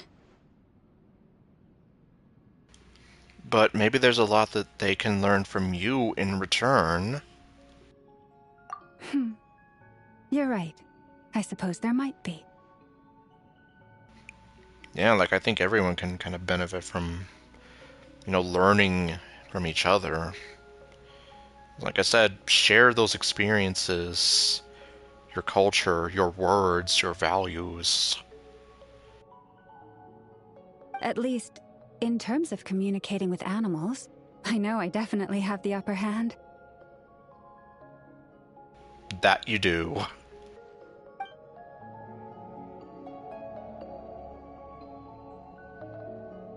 What a pleasant place this is. Thank you, truly, for inviting me to this place. And if we go with the other branch? Of course. Would you like me to think of a topic? Of course! However, I am not I'm sorry to disappoint you. It is because of my duties that I must speak those words of comfort and encouragement. I guess... Well, that makes sense. She kind of has to. It comes with the territory. To have to speak with people like that. Words carry a wondrous power, so people tend to say whatever is appropriate to a conversation. I am no different. Now that we're on the subject, I suppose I would like to become a more proficient communicator. Okay, and it looks like now we just kind of circle back here. Ah, yes. They are all clever and wise individuals. Meeting them has shown me the extent of my abilities. You're right. At least, in terms of communicating with animals. Okay. What a pleasant place this is. And thank you, truly, for inviting me to this place. Anything you'd like to do? There is, but perhaps not right now. Okay, now you have me curious. What exactly is it that you're interested in doing? There are some beautiful forests in Nordkrai that rarely see visitors, so I like to go to such places and rest when I'm free. Okay. Perhaps it's because of the extraordinary blood that flows through my veins. I am always concerned with matters such as the cleanliness of the water and the gentleness of the breeze. I wonder if Novelet would share, in your opinion at least, of the water. I'm just here, like, imagine he's like, ah yes, finally, someone who understands the values and purity of water from different nations. And that is also why I have less time to truly relax compared to others.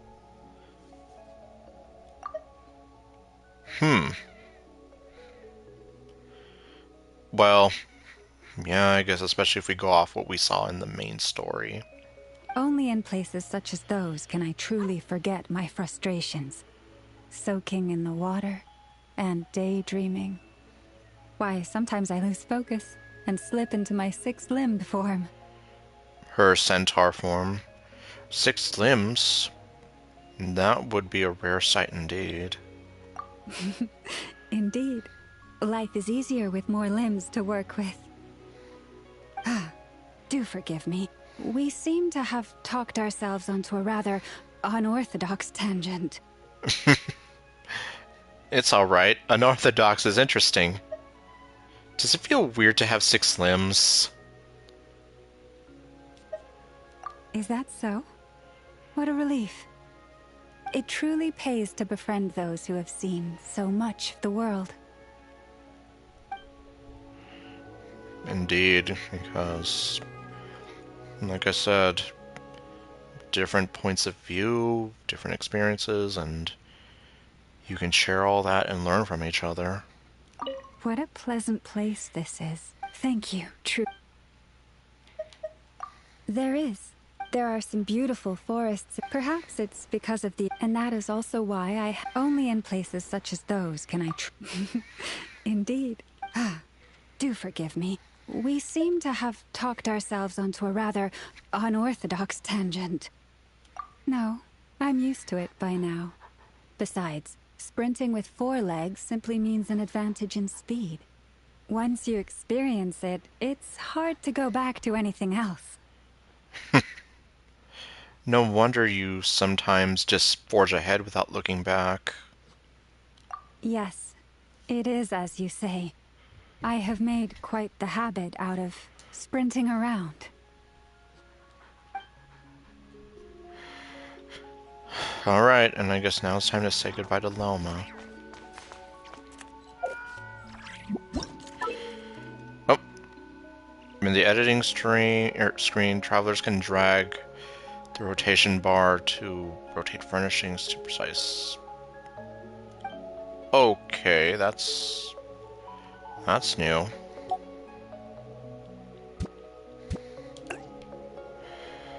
Okay, now I think I'm gonna go ahead and put Nefer right here. And then...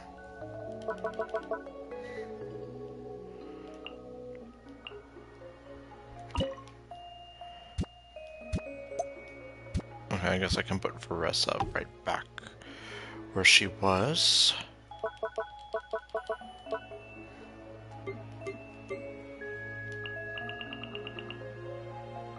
Oh.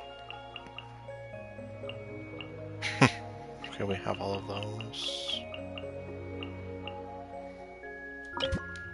Oh, hello.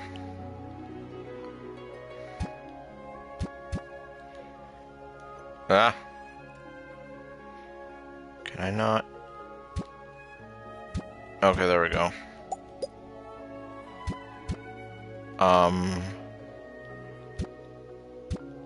Sure.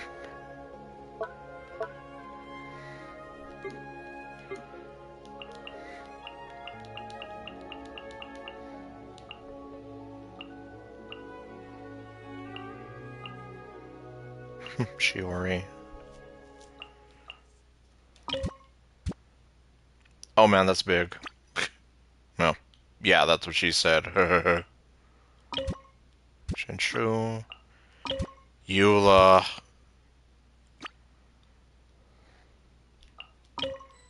Oh. Oops. Ah.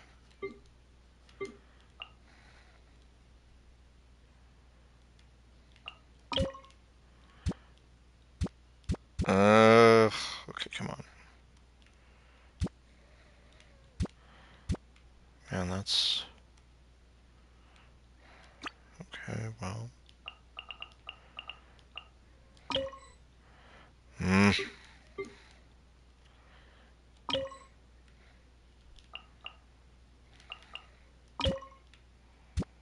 Oops.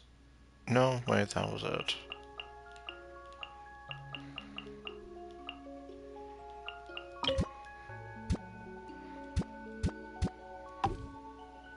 Sure.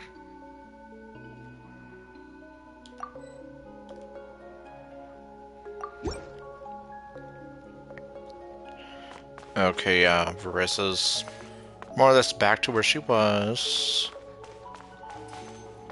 Nefer has now taken that spot. And well, since Shilonen is almost on her way out... So, this is some sort of secret base. You did a great job with this place. Wish I had a teapot like this. Then nobody would be able to find me when I'm trying to slack off. Okay, let's see. Would you like to have a chat with me? Oh yeah, sure. Oh, I slept really great here, by the way. The temperature is perfect, and the beds and pillows are super comfortable. Well, that's definitely good to know. It's literally paradise. Yeah, it's the kind of sleep I'll be dreaming about for the whole rest of the week. You could always sleep a little longer. Nah, I've had enough. I'm not the type to sleep in anyway. 8 to 9 hours a night, and I am set. Yep, and that's what you should ideally be going for. Then there's me, where my sleep schedule is like all over the damn place. Sometimes I sleep 9 hours, sometimes I sleep 3 hours, sometimes I sleep somewhere in between. Still, when work gets busy, it's hard to get that many hours in one go. Yeah, definitely. Especially when I'm working on an ancient name. Once I start, I usually can only sleep for 3 or 4 hours a day, if I get any sleep at all. Must be hard to forge an ancient name. Yeah, especially with that in mind. The technique itself isn't that complicated. Verifying the truth of the stories behind the name is the real challenge. Yeah, you would definitely want to make sure everything's in line. Otherwise, it's like, yeah, this is an ancient name that's going to be passed down for generations. Many people are going to inherit this name that they will hold in high regard. They often stretch over long periods of time and involve many key individuals. Generally speaking, to receive an ancient name, you have to do something in your lifetime that exemplifies the spirit of the name. The difficulty lies in verifying those deeds when the people at the center of the stories are long dead.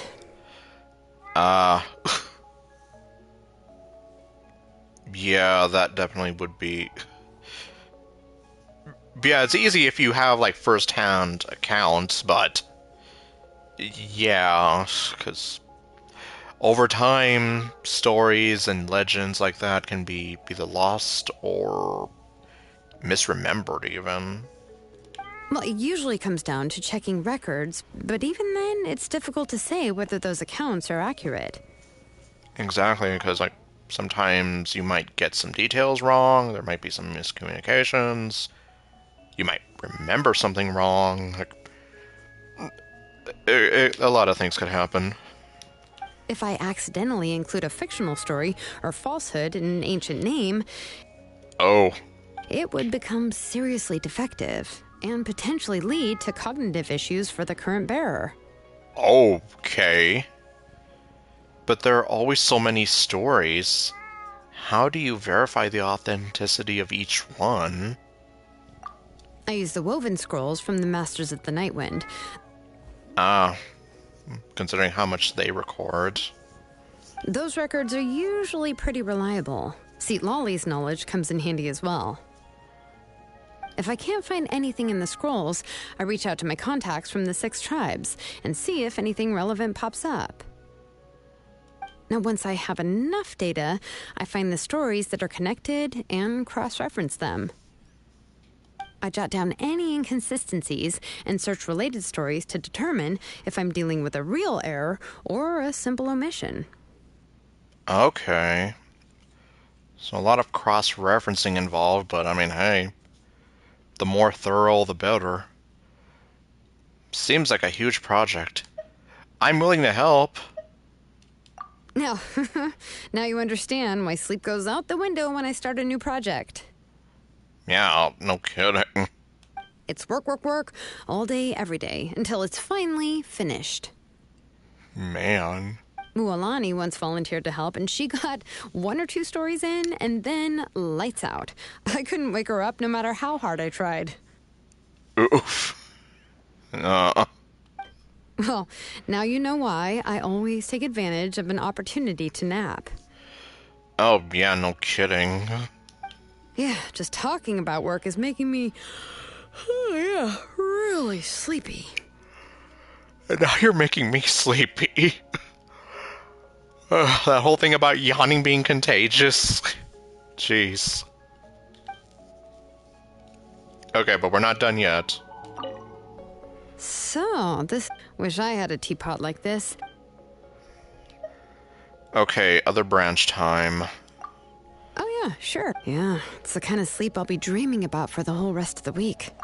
Nah, I've had enough. Still, when work gets busy, especially when I'm working on an ancient name, they often stretch over long periods of time. Generally speaking, the difficulty lies... Well, it usually comes down to checking records. If I accidentally include a fictional, it would become seriously defective. I use the woven scrolls from the Masters of the Nightwind. Those records are usually pretty reliable. If I can't find anything in the scrolls, I reach out to... Now, once I have enough data, I jot down any inconsistencies. Oh yeah, you're more than welcome. I'm sure a seasoned traveler like you has a lot to offer when it comes to judging the authenticity of a story. Yeah, I would like to imagine, probably would recognize, like, yeah, that sounds completely ridiculous. Considering the life of danger she's lived. She's the real Texas Ranger here. She's gonna be a Texas Ranger. She's gonna live a life of danger. I'll let you know when I start my next project. Okay. Oh, and make sure to bring a pillow when you come to the workshop. When you get the chance to nap, it pays to be ready. Kachina tried to use a book, and her neck hurt so much the next day, she could barely stand straight. Aww. Well, now you know why I always take advantage of an opportunity to nap. Yeah, just talking about work is making me... Yeah, don't make me yawn again. Wish I had a teapot. Okay, and finally, is there anything you'd like to do? Well, what I really want to do is absolutely nothing. What a coincidence. Sometimes that's what I want to do as well. I don't usually get a chance to relax in a place where nobody can find me, so I might as well take advantage of the opportunity. Yeah, testify. We can space out together. Ooh, I'll teach you some tips on how to get in the zone. There are tips for that? Apparently so. Of course. The point of spacing out is to completely clear your mind. Then you can separate mind from body and achieve a state of pure serenity. That almost sounds like trying to achieve a form of enlightenment. Either that or trying to become an empty head. Sounds like some kind of ceremonial meditation from the Masters of the Nightwind. Doing nothing is more profound than I thought.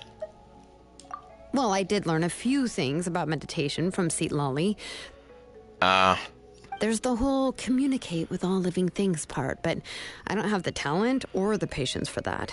I was more invested in achieving inner peace. Fair enough. Anyway, it's really not that complicated. Just do as I do. Okay, so first, focus your eyes on a random point in front of you, somewhere that feels comfortable. Okay, she just randomly holds out her hand. It's like, someone's here like, yep, is your hand going through her? It's like, no, you're just like right in front of her shoulder. Anyway, well. Huh. I don't know if I'd be able to test this out myself, and I'm just here like, yeah, now you kind of have me curious. Okay, next, just relax the forehead, then the shoulders. Keep your eyes fixated on that point. Focus on its location in space. Well, my eyes are starting to lose focus. And unfortunately, I can't exactly relax my shoulders because I'm leaning on my shoulders right now, or at least I'm leaning on my elbows on the bed.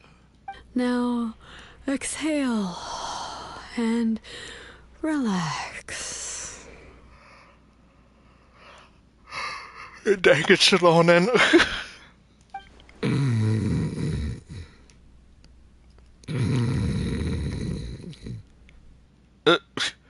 Okay, we've lost her. And then she just randomly woke up. Wish I had a Well, what I don't usually get a chance. We can space out together. Ooh, I'll teach you some tips on how to get in the zone. Get in the zone. Auto zone. Okay, not quite. Of course. The point of spacing out is to... Yeah, of course. Just ask Auroron or Lolly. A lot of people in their tribe study the art of meditation. Okay. Spacing out really isn't that different. Just like meditation, you need to clear your mind and calm your heart. Okay. In the Masters of the Nightwind, meditation is usually accompanied by some sort of action. And lucky for us, spacing out means doing absolutely nothing. Hooray. Okay, well, if it's going to be the same steps, then I might just kind of... Anyway, it's really not that complicated. Just do as I do. Okay, yeah, I guess this is where we kind of loop back. Okay, so first... Okay, next... Now... Alright, so that's everything from Sitlali. No, Sitlali's done. That's everything from Shilonen. I guess since she mentioned Sitlali. And then we have Kujosera. Nope! We finished off with Kujosera, now we have Beto here. Taking her place. Because Yes, that totally makes sense.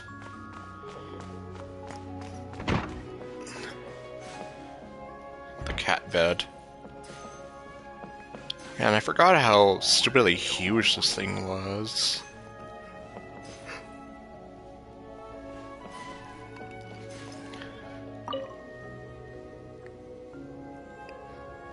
Yeah, I really do wish they bring back this event in some form. But I mean, like, an actual tournament, not the sort of watered-down version that they've been doing. Well, the first couple times, and then the fact that, like, I don't think we never got to see Hania again, like, last year. Unless I'm forgetting something.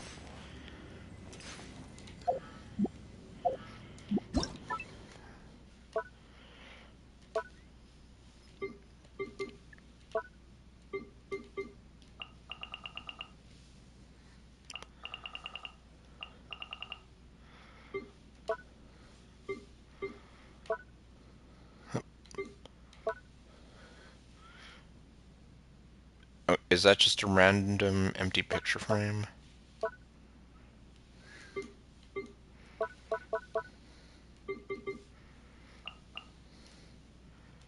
Book. Oh, wait. Oh, ah.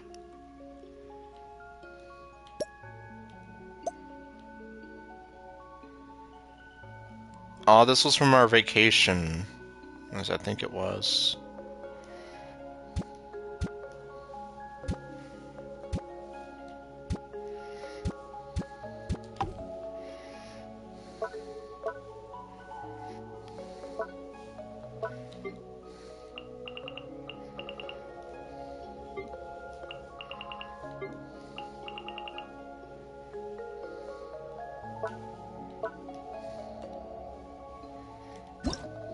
Oops.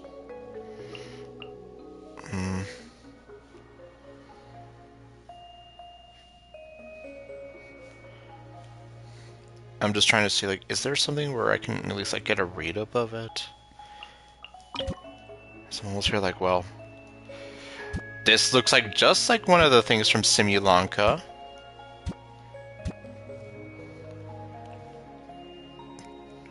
Ah.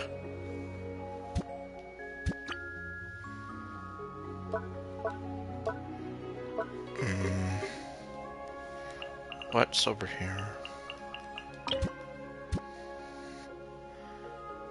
Oh, this thing. Oops, I keep doing that. Nope. Ah.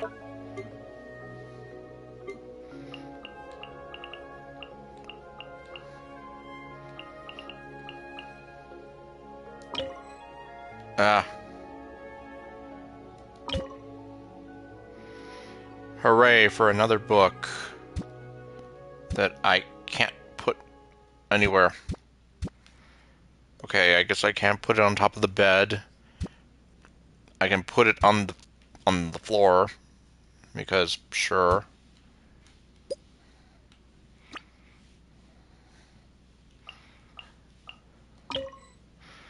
Ah.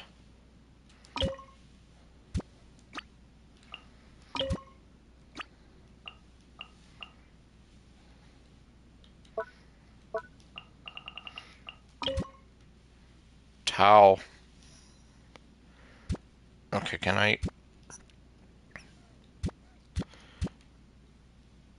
Okay, I can't put her on top of anything.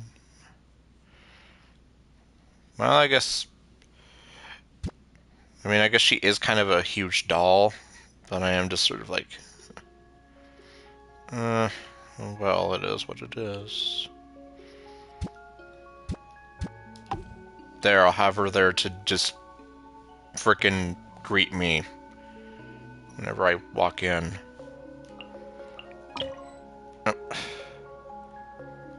And then I can have Chiori, like, you know? Sure. I'll have Chiori on the other side. Because why not?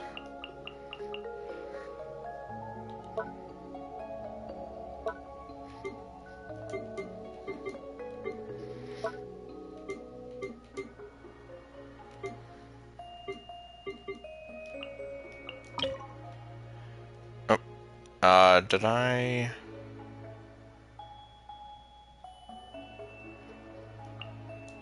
Okay. I don't have to worry about that then. Chandelier.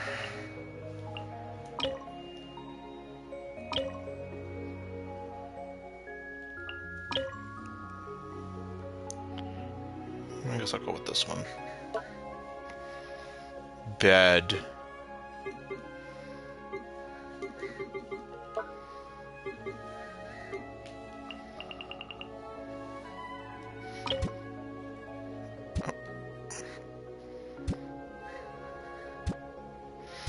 Man, I'm just gonna have like a bunch of random crap strewn about in here.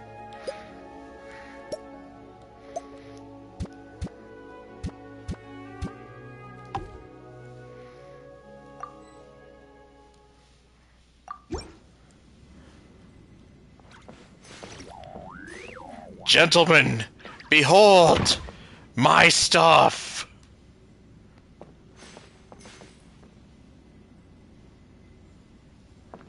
Oh, I'm sorry, Llama. I'm not trying to... I'm trying to just get a look at the dolls here. Oh. Okay, well, at least they got Chiori right, because Chiori's not supposed to care. As opposed to Hu Tao, who's usually kind of smiling and being kind of mischievous. As she is, so...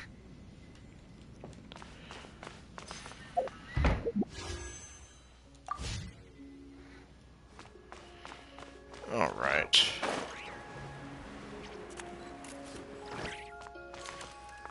But yeah, I would say like a lot of the summer events were fun. But at least, I guess like since Summer 2 at the Golden Apple Archipelago, like, that was my first one, like, that's always going to be kind of like... It's going to hold a special place for me, to say the least.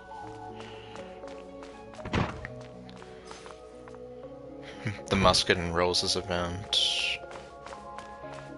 And then, yeah, the Subzerus Festival there. Lisa.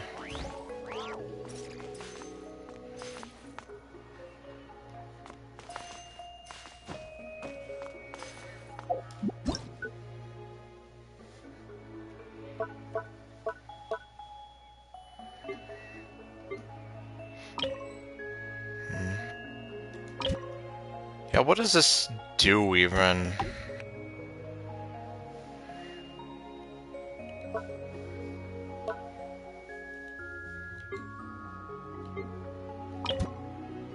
Um...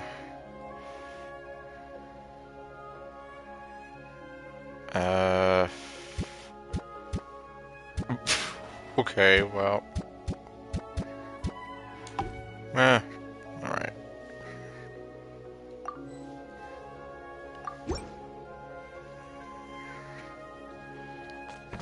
So yeah, I'm just here like, what does this do?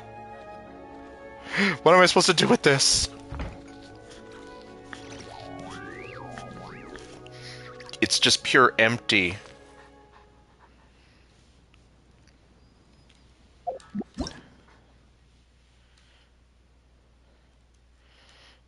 I'm just kind of here like...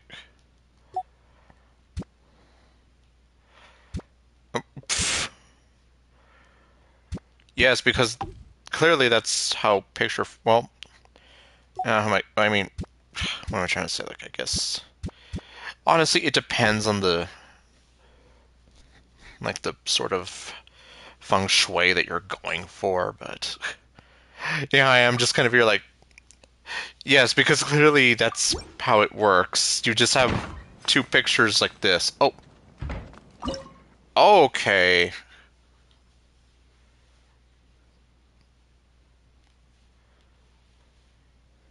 Oh, Yeah, that is interesting. So if for whatever reason you can take some of the stuff from the Hangouts.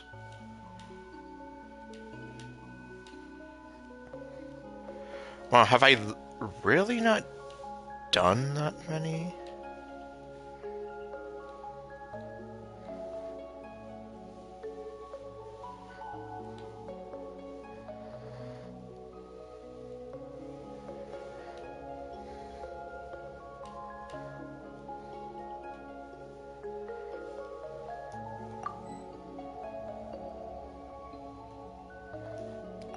Babs.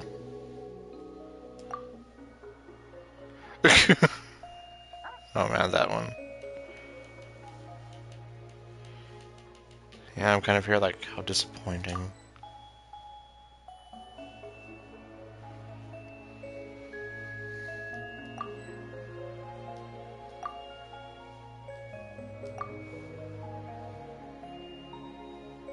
Once bitten, twice shy.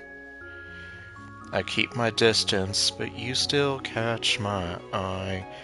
Tell me, baby, do you recognize me? Well, it's been a year, it doesn't surprise me. Well, ironically, it is the perfect time to be singing that song.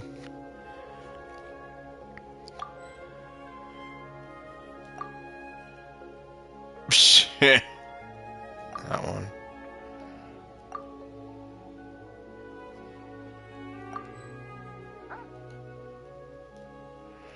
Goodbye, Miss Maid.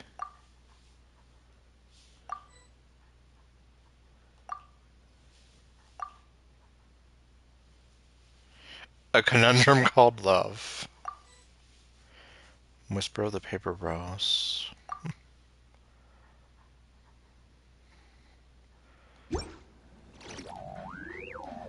Although I guess kind of a downfall is the fact that, like, yeah, it has to be pretty low in order for you to even do that.